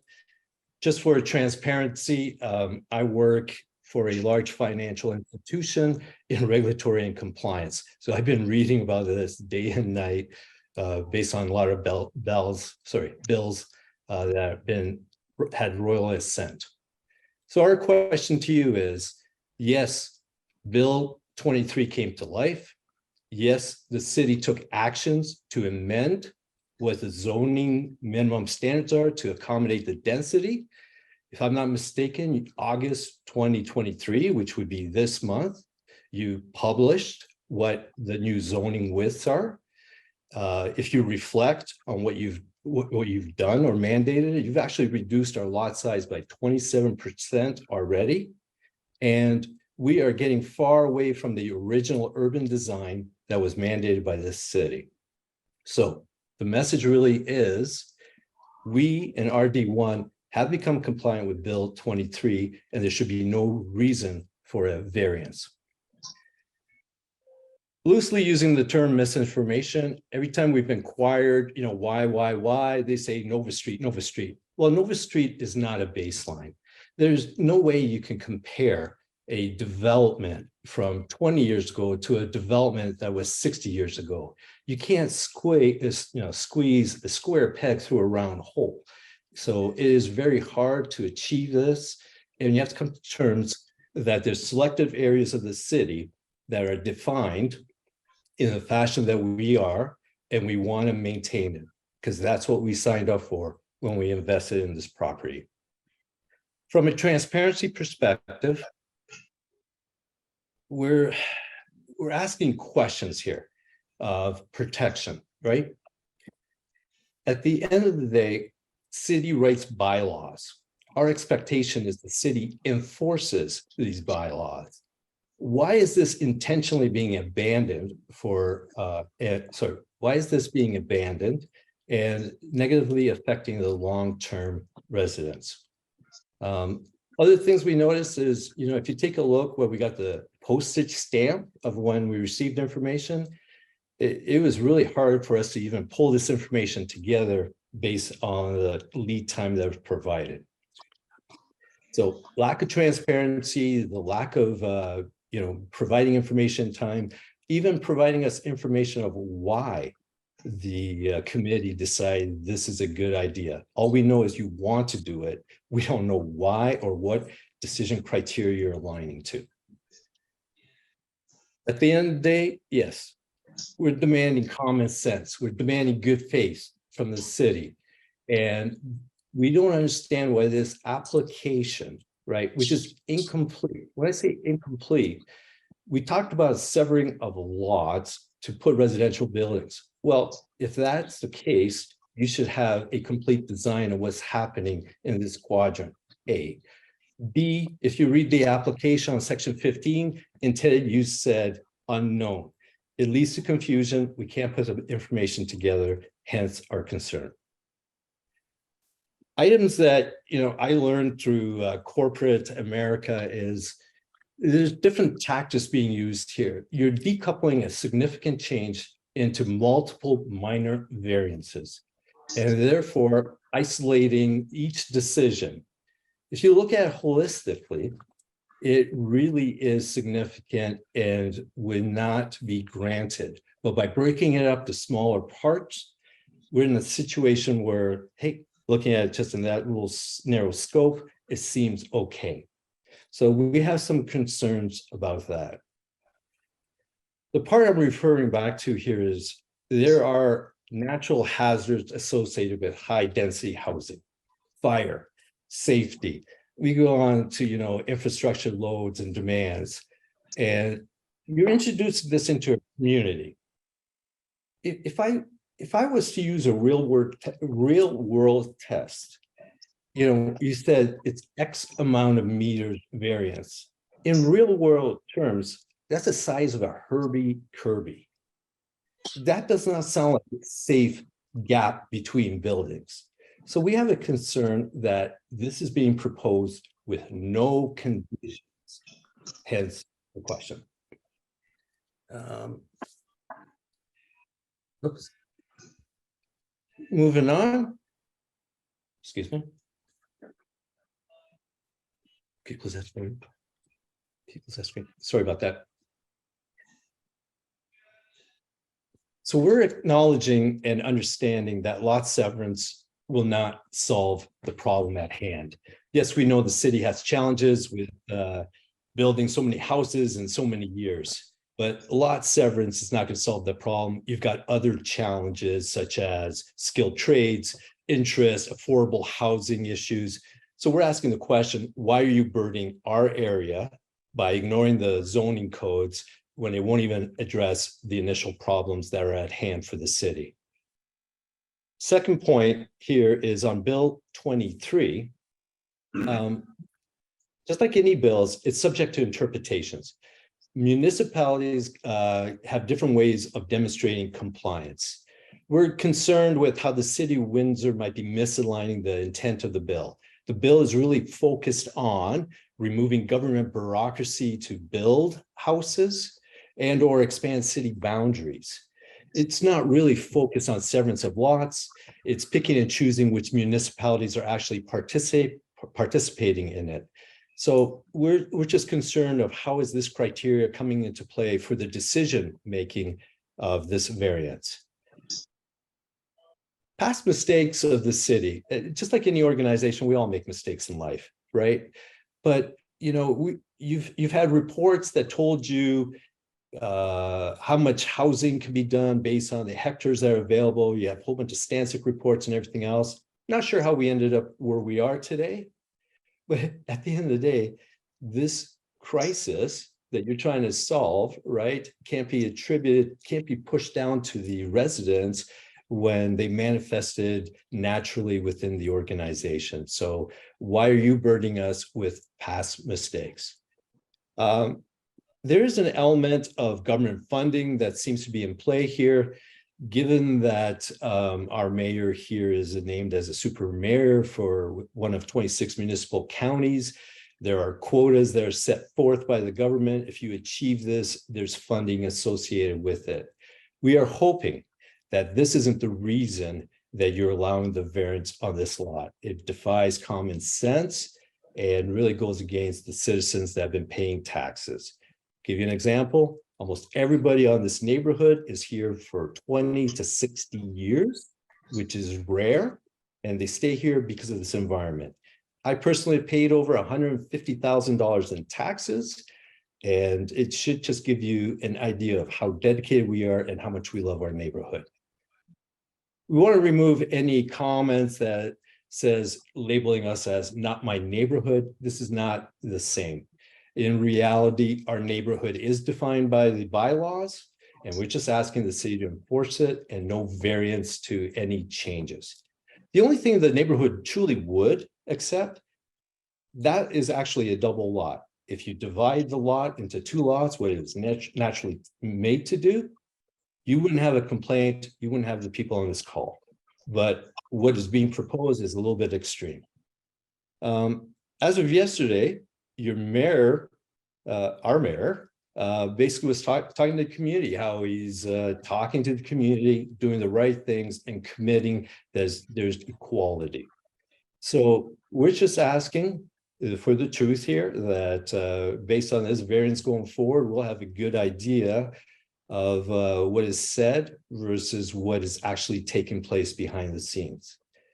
Don't get us wrong, we love the city. On your website here, your previous urban designs really spoke to exactly what I'm speaking to. You have zoning, you have certain minimum requirements, frontage, everything else. It's a great link. We're just hoping that you reinforce that consistently moving forward. I already spoke to this earlier, but at the end of the day, you know, we are hoping that the mayor is not causing undue influence to the planning department, leading to the situation that we're in today. Just last page real quick. It really is the neighborhood sentiment. Common sense should prevail. The city has bylaws. The city enforces the bylaws. Residents choose areas because that's where they want to live. We didn't want to live in Walkerville. We didn't want to live in Forest Glade. We want to live on Moran. Now you're encroaching in our space. We're hoping that these events are not due to government mismanagement, political aspirations, or alignment with speculative investors. They should not influence the decision and impact the long-term loyal residents of this neighborhood. The rest of the quotes, they speak for themselves.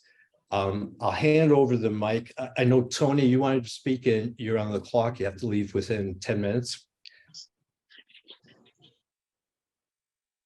Yes, thanks.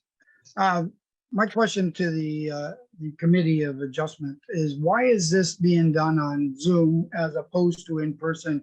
The only department that still is doing Zoom meetings as opposed to in person, because I can put my bottom dollar on it that had you an in-person meeting on this issue in particular, I would probably say 70% of the residents would have been there in order to voice their opinions as well.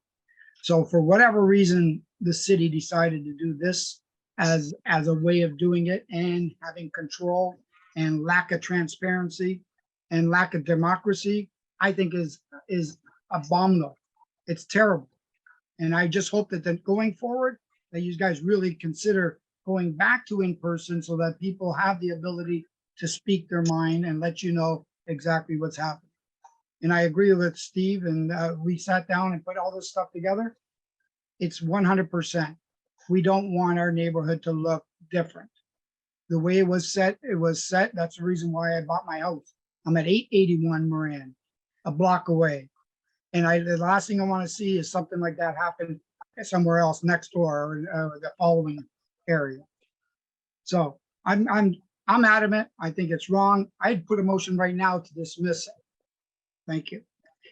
Before we leave you, sir, can you just state your first and last name and provide your address? Tony Sisti, S-I-S-T-I, and it's Tony with a Y. 891 Moran, M-O-R-A-N-D Street. Thank you. Thank you. Terry, we have another speaker. Terry would like to say a few words. She lives right Yes. next. Yes, hello. And thank you for the time and your attention and listening to our matter. I live at 990 Ducharme. My name is Terry Fletcher. I co-own this place with Patricia Beamer. So it's Terry, T-E-R-R-I, Fletcher, F-L-E-T-C-H-E-R, Patricia, P-A-T-R-I-C-I-A, Beamer, B-E-E-M-E-R. And we are the owners of 990 Ducharme, which butts up against the 991 Moran that we're speaking of right now. I'd just like to say that there's been some irresponsibility already on the purchaser because the grounds have been left unmaintained since it's been purchased a year ago. We feel that it's just going to carry on with the irresponsibility of trying to divide a one home lot right now into three, and that it encroaches upon the beauty and of our neighborhood. We've been here for 40 and 25 years. So the back of the house, I guess, or houses will be butt up right against our fence. So like, we're wondering like how there will be access to the electricity wires above to do any kind of maintenance with that. Again, that's a safety aspect that hasn't been introduced to us. We'd like to see that in the report if all those things are considered when thinking about dividing this lot into three. There's not enough room on that land for three, and I think that's irresponsible in itself for any and all people that are included in making this decision. The capacity for the infrastructure in this area, I don't believe that the capacity for the systems to handle this is there. So I think that, you know, with all the new housing going on in the area and the neighborhood, that we're going to have to consider overhauling our systems that are already there for the existing. And I hope that I wrote a letter, and I hope that all the committee members read that letter, because I did address those things. We're already experiencing backup of our sewers. Just last night with that rain, that torrential downpour, our backup system, and we haven't had that happen prior to the last, I'd say maybe 2-3 years. We've had new subdivisions going on the new Ducharme Street down that area. I'm not sure how sewer systems work and things like that, but I know that it is negatively affecting us and impacting us. I'd like to also address the fact that Barton Street only covers that small Barton Street area. It only covers the 4 houses on each corner.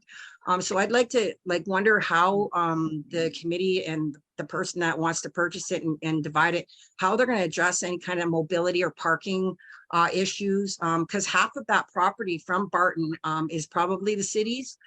Is there going to be an effort for that purchaser to purchase the city's property? And if so, are the rest of us, the 4 of us, and the other ends of the street are going to be able to buy that 15 feet of property that is from the no sidewalk zones in our areas? We don't have sidewalks on Moran, nor Barton, nor Ducharme.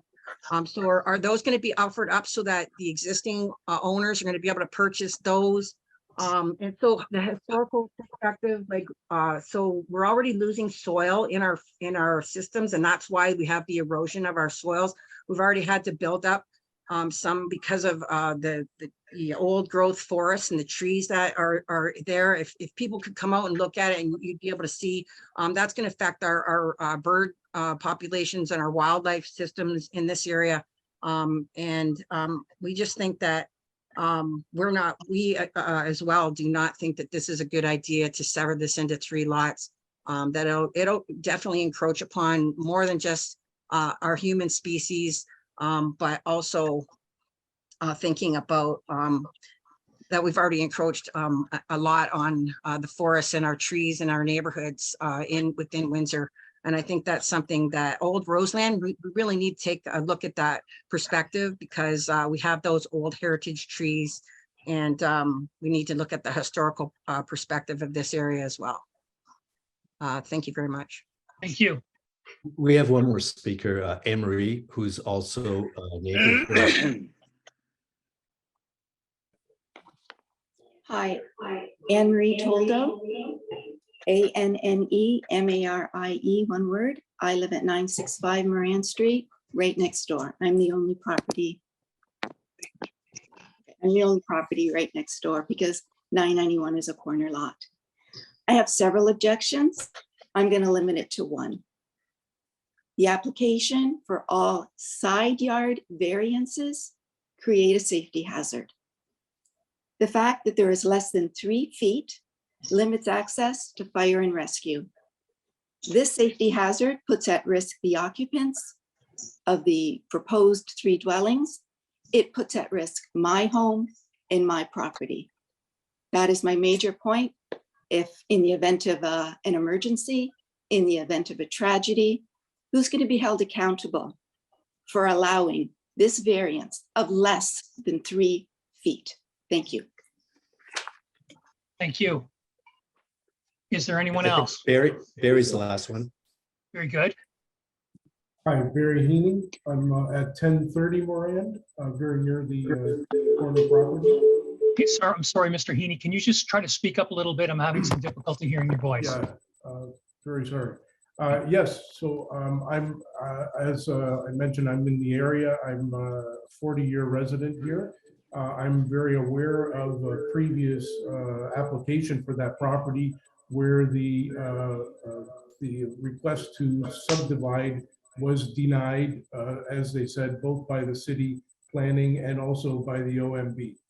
I mentioned to the group that I also recall the subdivision that was built south of Wallace Street for quite a number of years.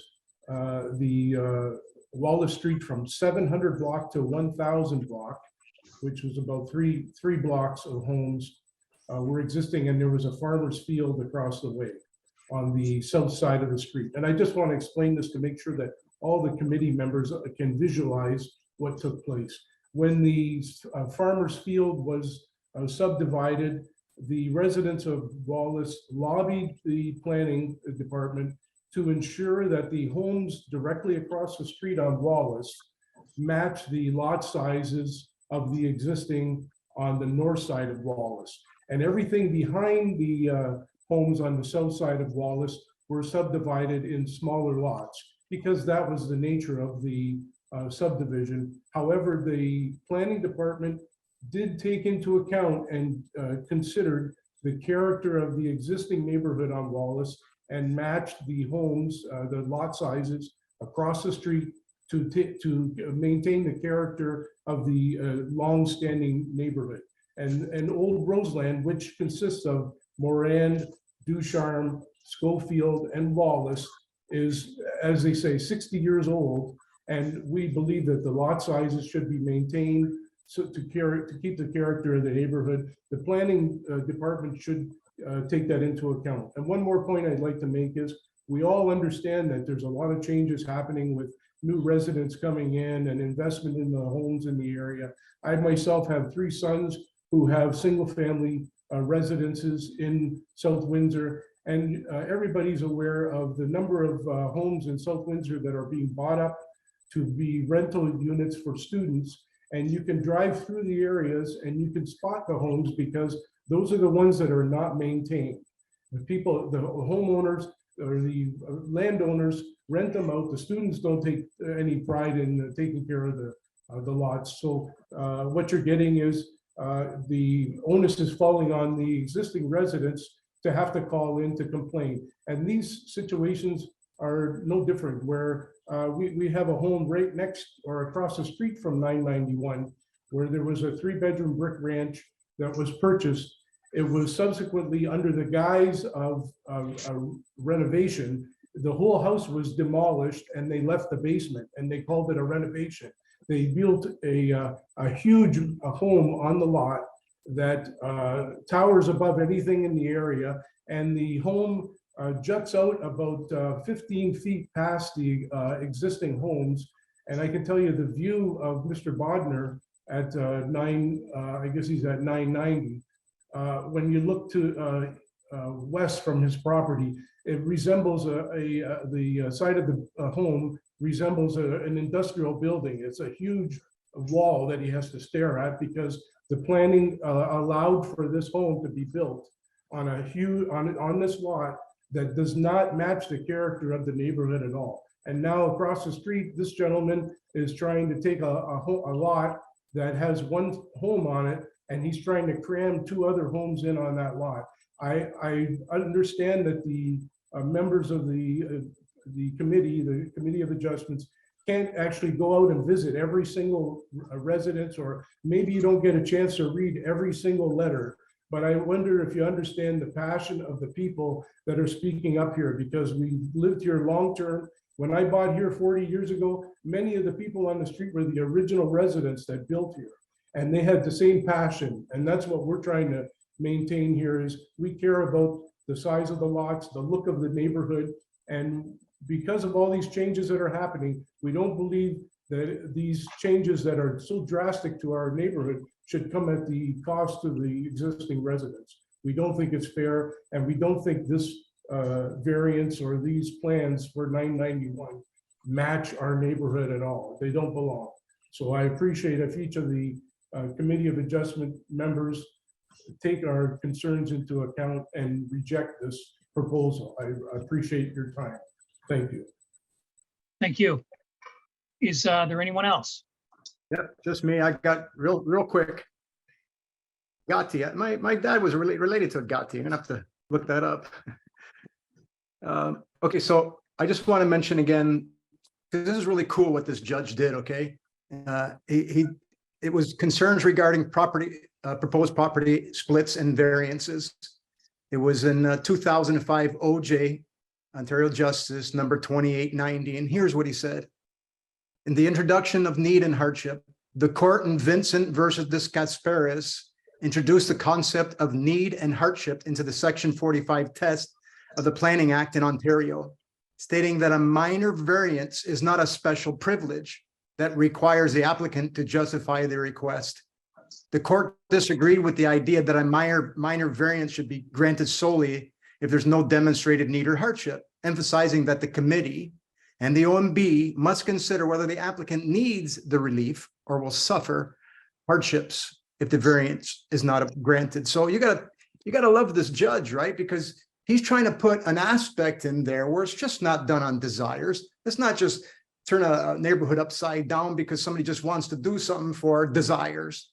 Look, if this was, hey, no, my kids, they got this disease, they got this, they can't walk, and I need to do something, and I need to put them next to us, and then we're gonna go, okay, we understand. But we'd say, okay, well, why don't we change that a little bit? Like, don't cram them in like this, because cramming them in, that's not for hardship, that's desire. It's desire for funds. We love you all. Okay, we appreciate what you do, but let's let common sense prevail here, because there's case law stating that we shouldn't do it this way. Thank you. Very good, sir. And did you say your name and address, by the way? No, I didn't. Thanks. Claudio Silvaggi, Silvaggi, and I'm sure you know Claudio Villa, so you can remember. I think you know how to spell Claudio. You're Italian, right? Yeah. Jessica is not, so, but I think she knows how to spell Claudio. Oh, sorry. This is for Jessica. I'm sorry, Jessica. Claudio. She's got emails from me. And your address? 951. I'm 2 houses away. Thank you. And I got the letter. I got the letter too, and it wasn't 10 days ahead of time, just so you know. Okay. And that I know that's important. That matters. So there's nobody else. Unfortunately, most of us work or on vacation, and with the short timing, this is all we could actually make to gather for the meeting. So thank you for asking, but that's it. Okay, now, before I ask our committee members for any questions of, I suppose, of any of the delegates or administration or Simona, did you want to address this all? Yes, right if I may, now, or I'd like to. Yeah, like now I have few remarks. Thank you, Chair. A comprehensive bylaw 8600 was approved 20 years ago. And that bylaw requires a minimum lot width of 18 meters and a minimum lot area of 540 square meters. Now, proposed lot B complies with these provisions. Proposed lot C complies with the area of 540. However, it has a reduced lot width because of the garage on lot A. The previous speakers were right. This was subject to Ontario Municipal Board hearing in 2003. And the previous applications were reviewed and denied as per bylaw 3072, which is not in effect anymore. That bylaw changed, as I said before, 20 years ago. Now, the OMB agreed with the committee decision at the time to not let that lot created. However, in the minutes, they stated this review is not based on the new bylaw 8600. This review was based on the bylaw 3072. So just to end up, my professional opinion is that this proposal will have minimal impact on the properties. The variances are desirable, and it would allow for promotion and creation of infill residential development. And this objective is supported by the City of Windsor official plan and by the provincial policy statement. Thank you for your attention. Thank you. She's endorsing it. May I ask who And who is she? Claudia is, please? I beg Or your pardon? Simona? Who's Simona? Simone? Yeah, that's me. Yeah, I realize that. May I ask your credentials? Like, are you part of the committee or? No, I'm a planner employed by the City of Windsor, and I'm a registered planner with the province of Ontario. And so because this is a public forum, is that why you're here, or are you here for your job? I'm here, I'm the author of the report. The reports were uploaded on the website. I'm not sure if you had the chance to take a look at them. Thank you. Okay. My question to that, Dante. My question to Simone on the OMB decision. The OMB decision had the new bylaws to look at. They reflected it and they said they're going by the old bylaw. There's no change. It's still the new bylaw that's in effect today. And the OMB that made that decision made it based on the old bylaws when they were actually in the new bylaw. So I believe she's wrong in that. Mr. Chair, if I may, it came to the date of the appeal. Unfortunately, while this appeal was going on, the bylaw changed. And it was stated by the Ontario Municipal Board that we have no choice based on the date of the appeal to review this on the old bylaw, and I can provide minutes about that. Okay, very good. Thank you. Now I see there's a hand being raised. If I may, so I'm hearing the words here that it's within the bylaws, but you're asking for a variance, so it's not adequate. The word minor variance is not resonating with us.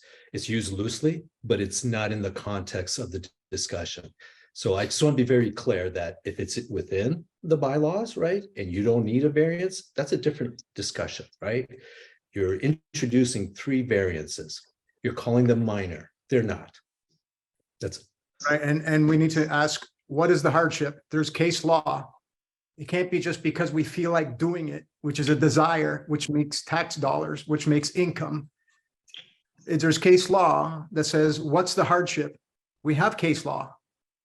So when you enact, just a minute, when you enact new enactments, you have to make sure that you're looking at case law to make sure that you're not trumping those old case law. You can't. That's not legal.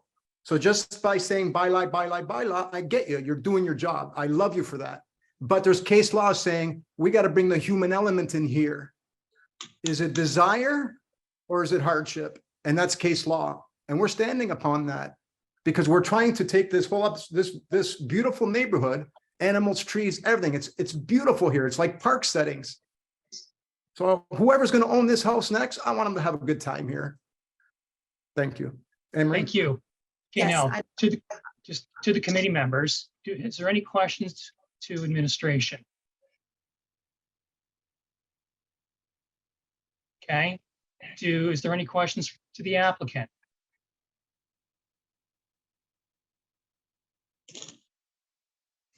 Member Sarasa?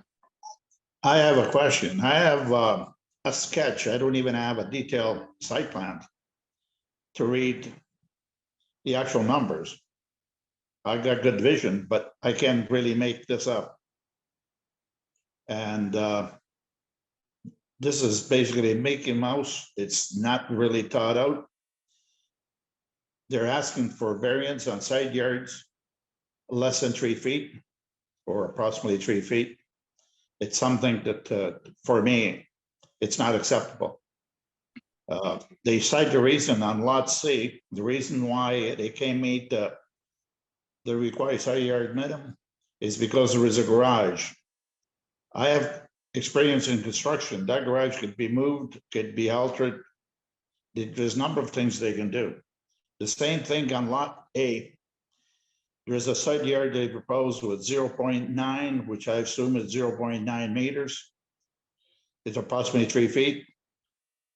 Again, that building could be modified. In the way this is proposed, I really can't vote yes on this, regardless of what the new guidelines are. And my vote would be a no. All right. Does any committee member have any further questions? Okay, I just have one for administration. You know, the character of a surrounding neighborhood is one of the considerations that you look at before you make your recommendation. Is that correct? That's correct. Okay, so I'm going to put you on the spot here a little bit, unfortunately. If you're not already on the spot. We have 70 people that disagree with, I guess, you know, the conclusion that the nature of the application is consistent with the surrounding neighborhood. So, you know, and quite often, you know, objections, as we know, are relatively rare as we go through the agendas week after week. And on this one, right, it's substantial.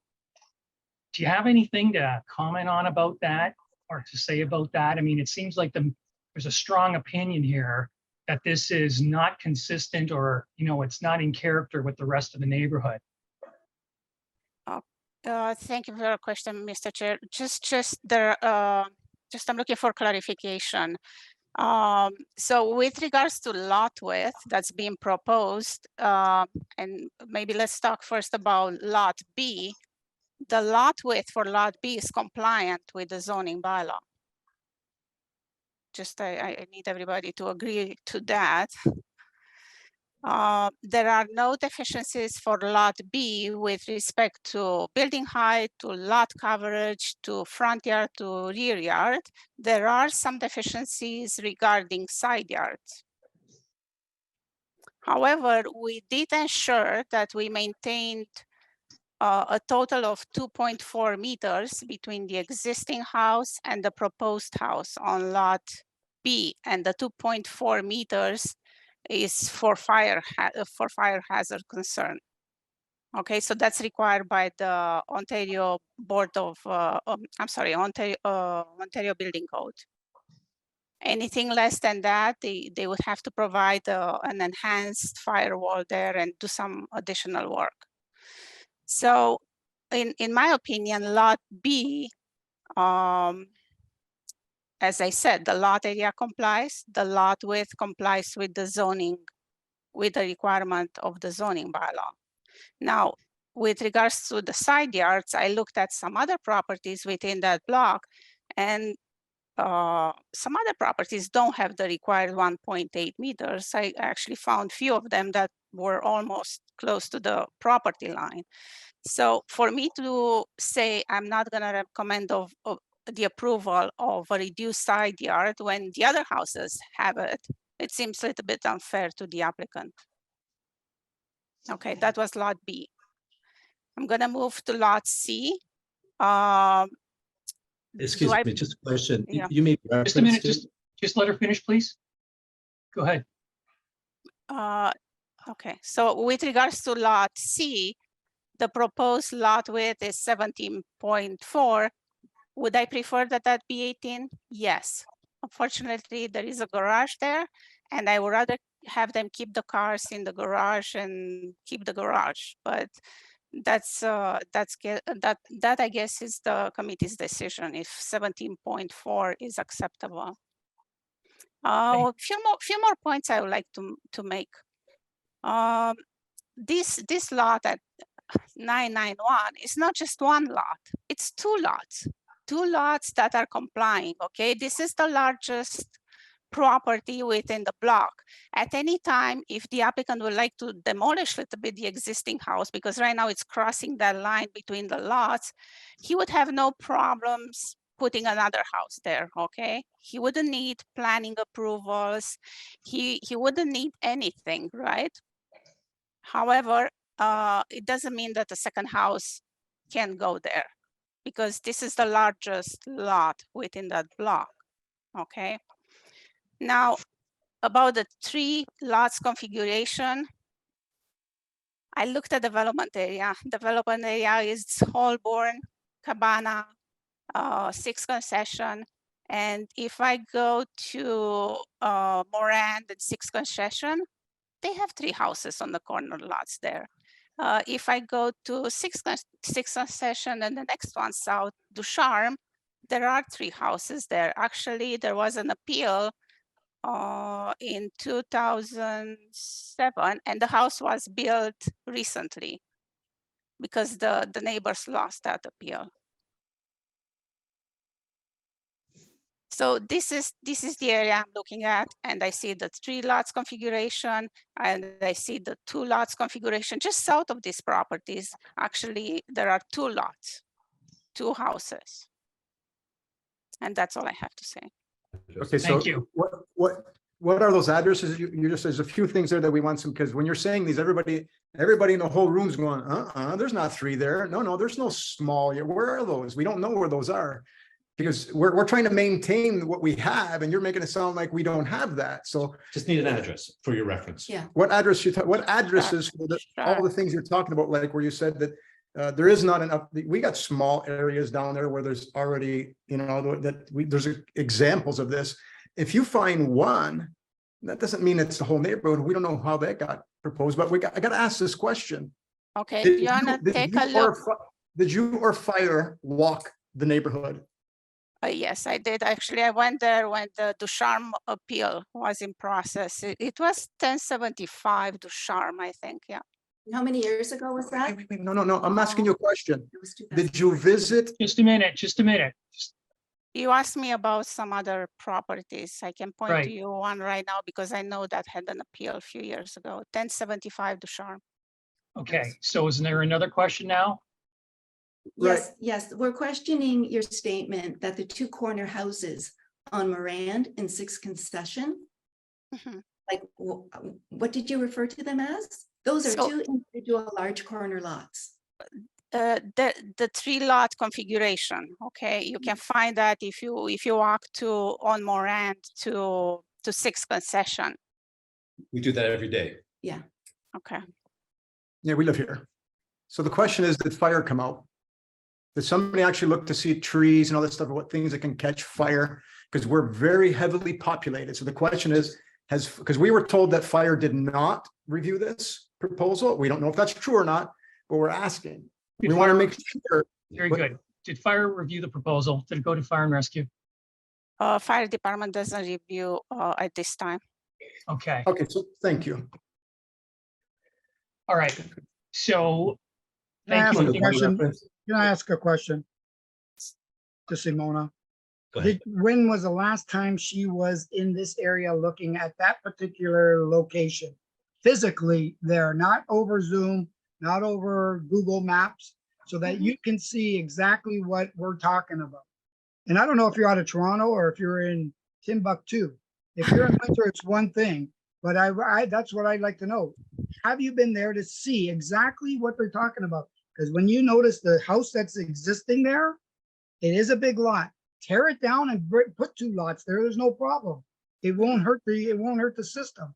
But the second you build a small house next, butting up to that major home, we have issues. There's going to be a fire.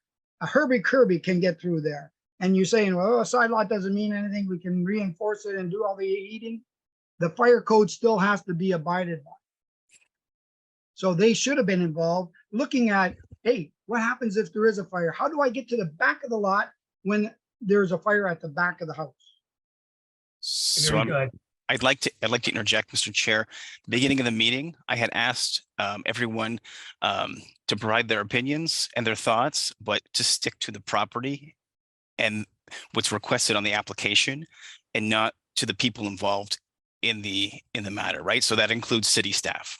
So a question asking Simona, when was the last time she was on site, is not fair. Okay, we're going I to think, stick. you're right, and I should have spoke up, and she's also obviously not from Timbuktu. So anyway, in my experience, she does an excellent job. Unless there's anything further, and we gotta, this isn't good. I'm not gonna allow this we just keep on coming back over and over again. Everybody's had a chance. There's been some reply, so, we're gonna have to move this to the direction that it's gotta get to.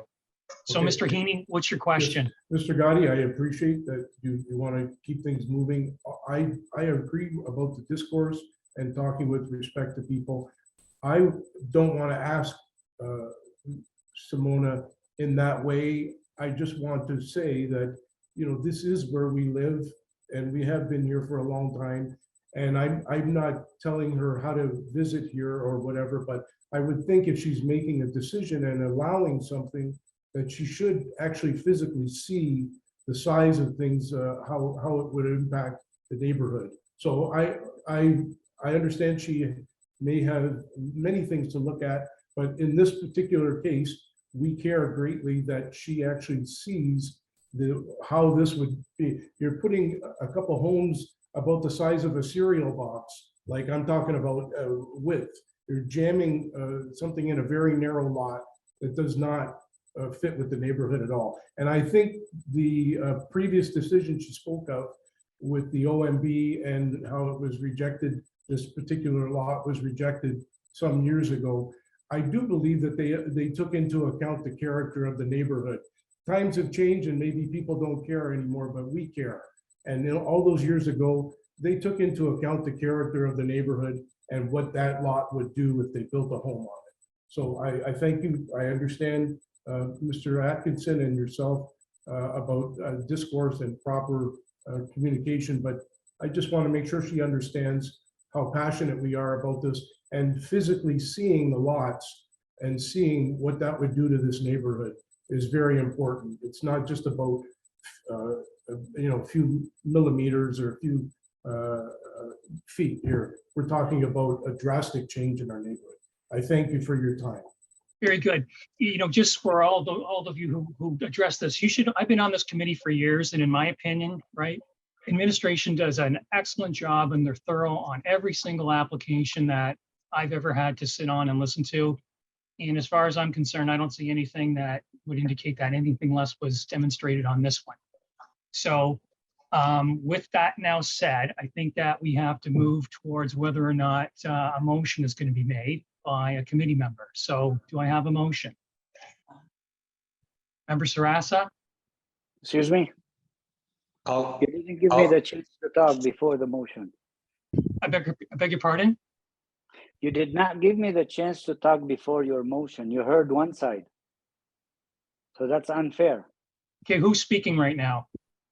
The owner. The agent and the applicant. All right. So Go would ahead. you like to hear me, or you gotta take a motion? Well, if you think that there was a discussion took place that raised an issue that you think you need to address, then we would like to hear from you. Actually, I was listening to the neighbors with respect, and I like the gentleman who's recording to stop recording at his house. That's first thing. Second, these people, it's very nice people to be very good neighbors and address the issue from every corner. I'm not a developer. I just bought the property and I paid 300,000 more based on the vision of building 3 lots.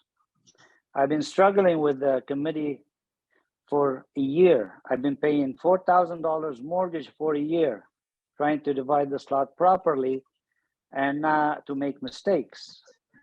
We don't go by emotion, which is I like my neighborhood to be beautiful, which is with all respect. I want to address 3 things for you guys.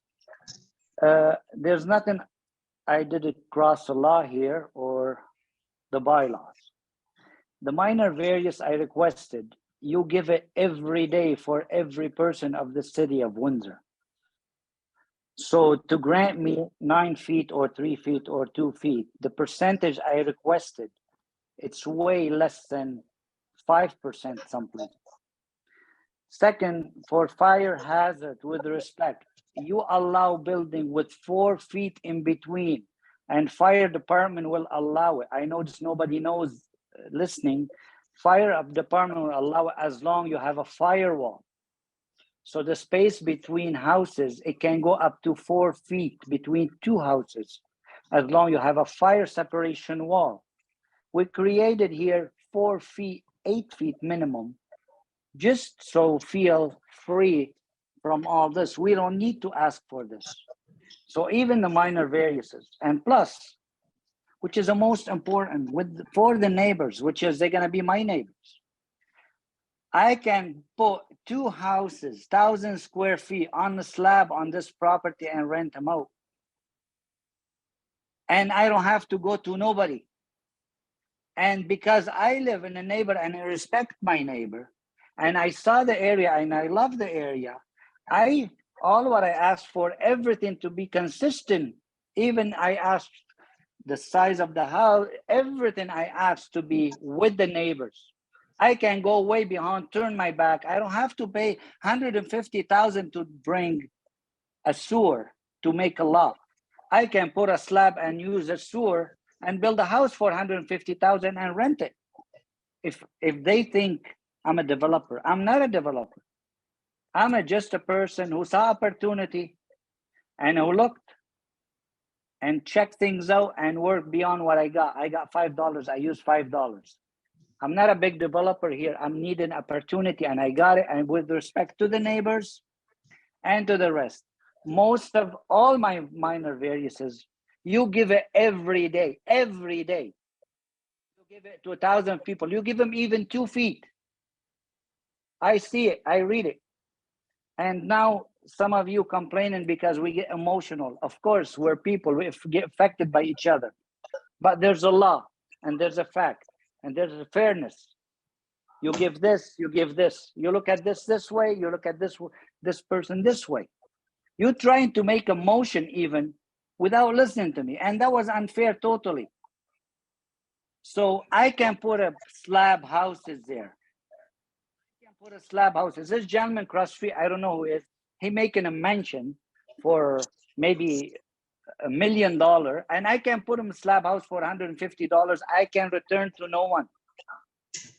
The committee of adjustment, she should look at all corners at what people can or can't do. She should take the best of what she can. I got a house, I live, the city took exactly 20 feet from my house, 171 meters. I cannot sit outside anymore.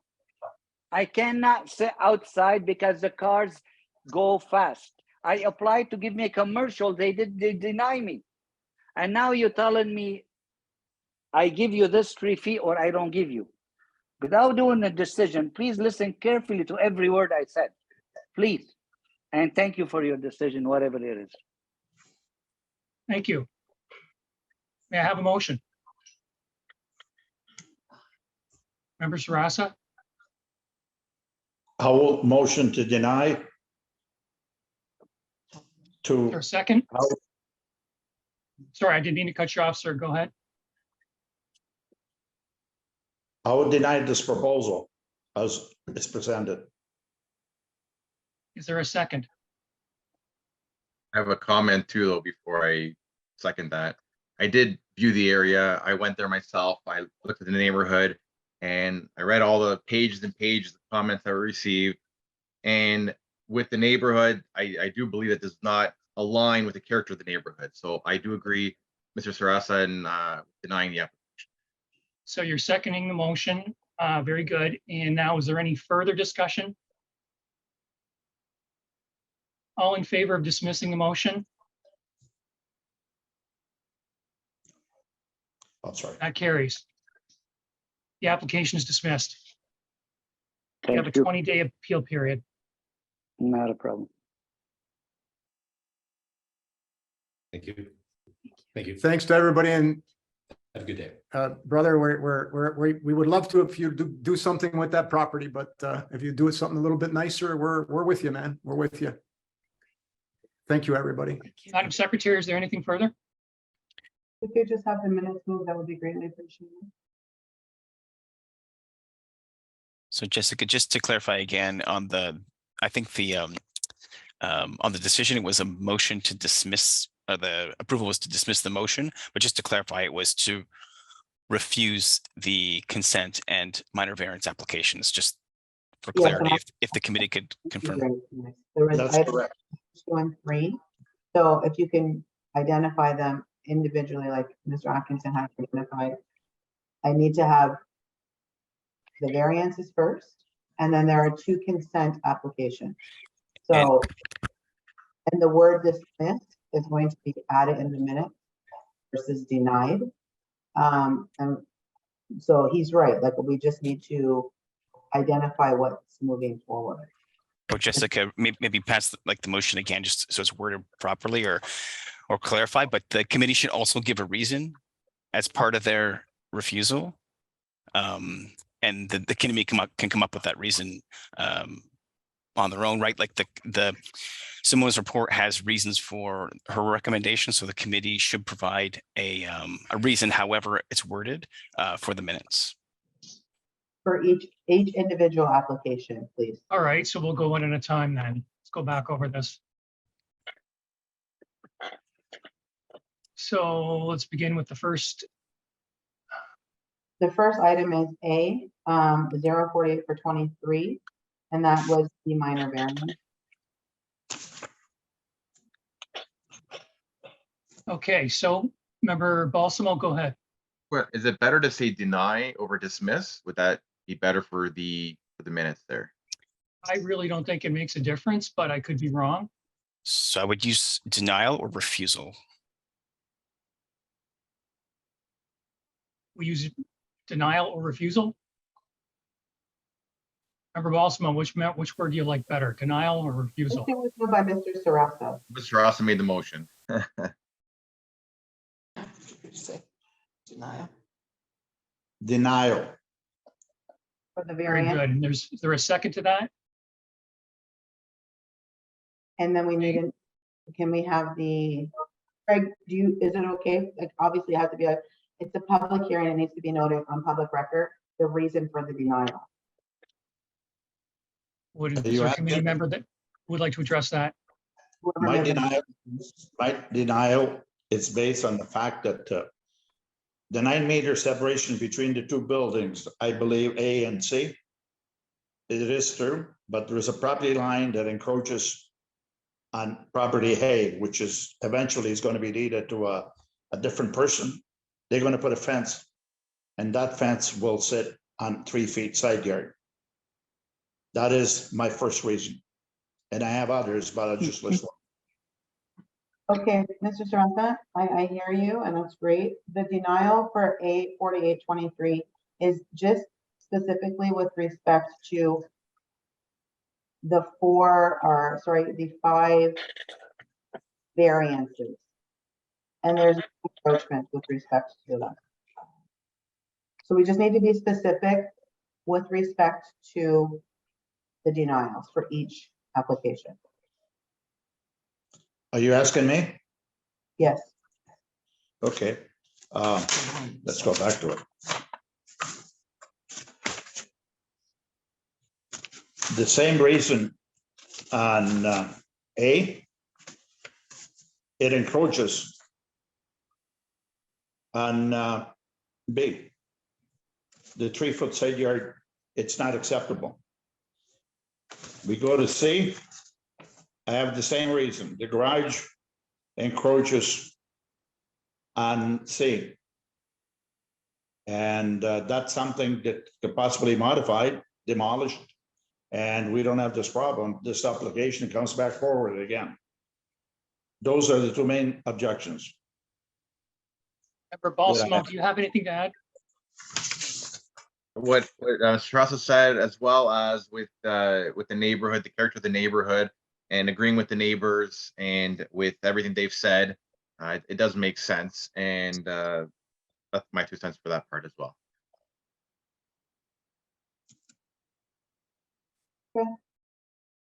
Okay, And that's you for wanna- all three. You want me to put the same denial reason for all three applications? I In the think minute. that would probably be, yeah, So valid. just to confirm, I've identified encroachment of both lots, as Mr. Sarasa said, lots B and C. And the character sketch, Mr. Balsamo, is that correct? As identified of the neighborhood? Okay. Greg, are you sufficient with that? Is there anything else? That's good. And I think by encroachment, I think Mr. Sarasa meant the width of the reduced side yards, as opposed to encroachment means, you know, you're physically on another person's property, which is something different in our, you know, city business. So I believe he meant the reduced side yard widths were not acceptable. So, That is exactly what I meant. okay, great. Okay. Anything further? Member Balsamo? Mr. Baki has to either agree or disagree with our comments. I think, yeah, I agreed, yeah. I voted in to deny, yeah. So just for confirmations, file number, items 1, 2, and 3 on our agendas have been denied. We're all in favor of that. Yes. Committee- Correct. That's correct. Yeah, thank you. Can I just have the minutes moved to from July's meeting, please? Member Joe? Balsamo, we have a second for the minutes. Member Okay. Sarasa, And there's no new business, so the next item would be adjournment. and we're adjourned. Thank you. Thank you. Thank you. Jessica, let us know when we're all by ourselves. We definitely will. Uh, So thank you. Mr. Gotti, may I just make a comment before I sign off? Sure. Yeah, I want to thank you for chairing the meeting. I want to thank Mr. Sarasa. I heard him say from the very beginning of the meeting that you worked independently of the administration. And I admire that that's how things were handled. I also want to compliment Mr. Balsamo for actually taking the time to take a look at the location of the property in question. And last, I'd like to say thank you to Jessica Watson for handling the flurry of messages and emails and information that she did from all the concerned residents. So thank you very much. You're welcome. Take care. We resemble that remark. Okay. Thank you.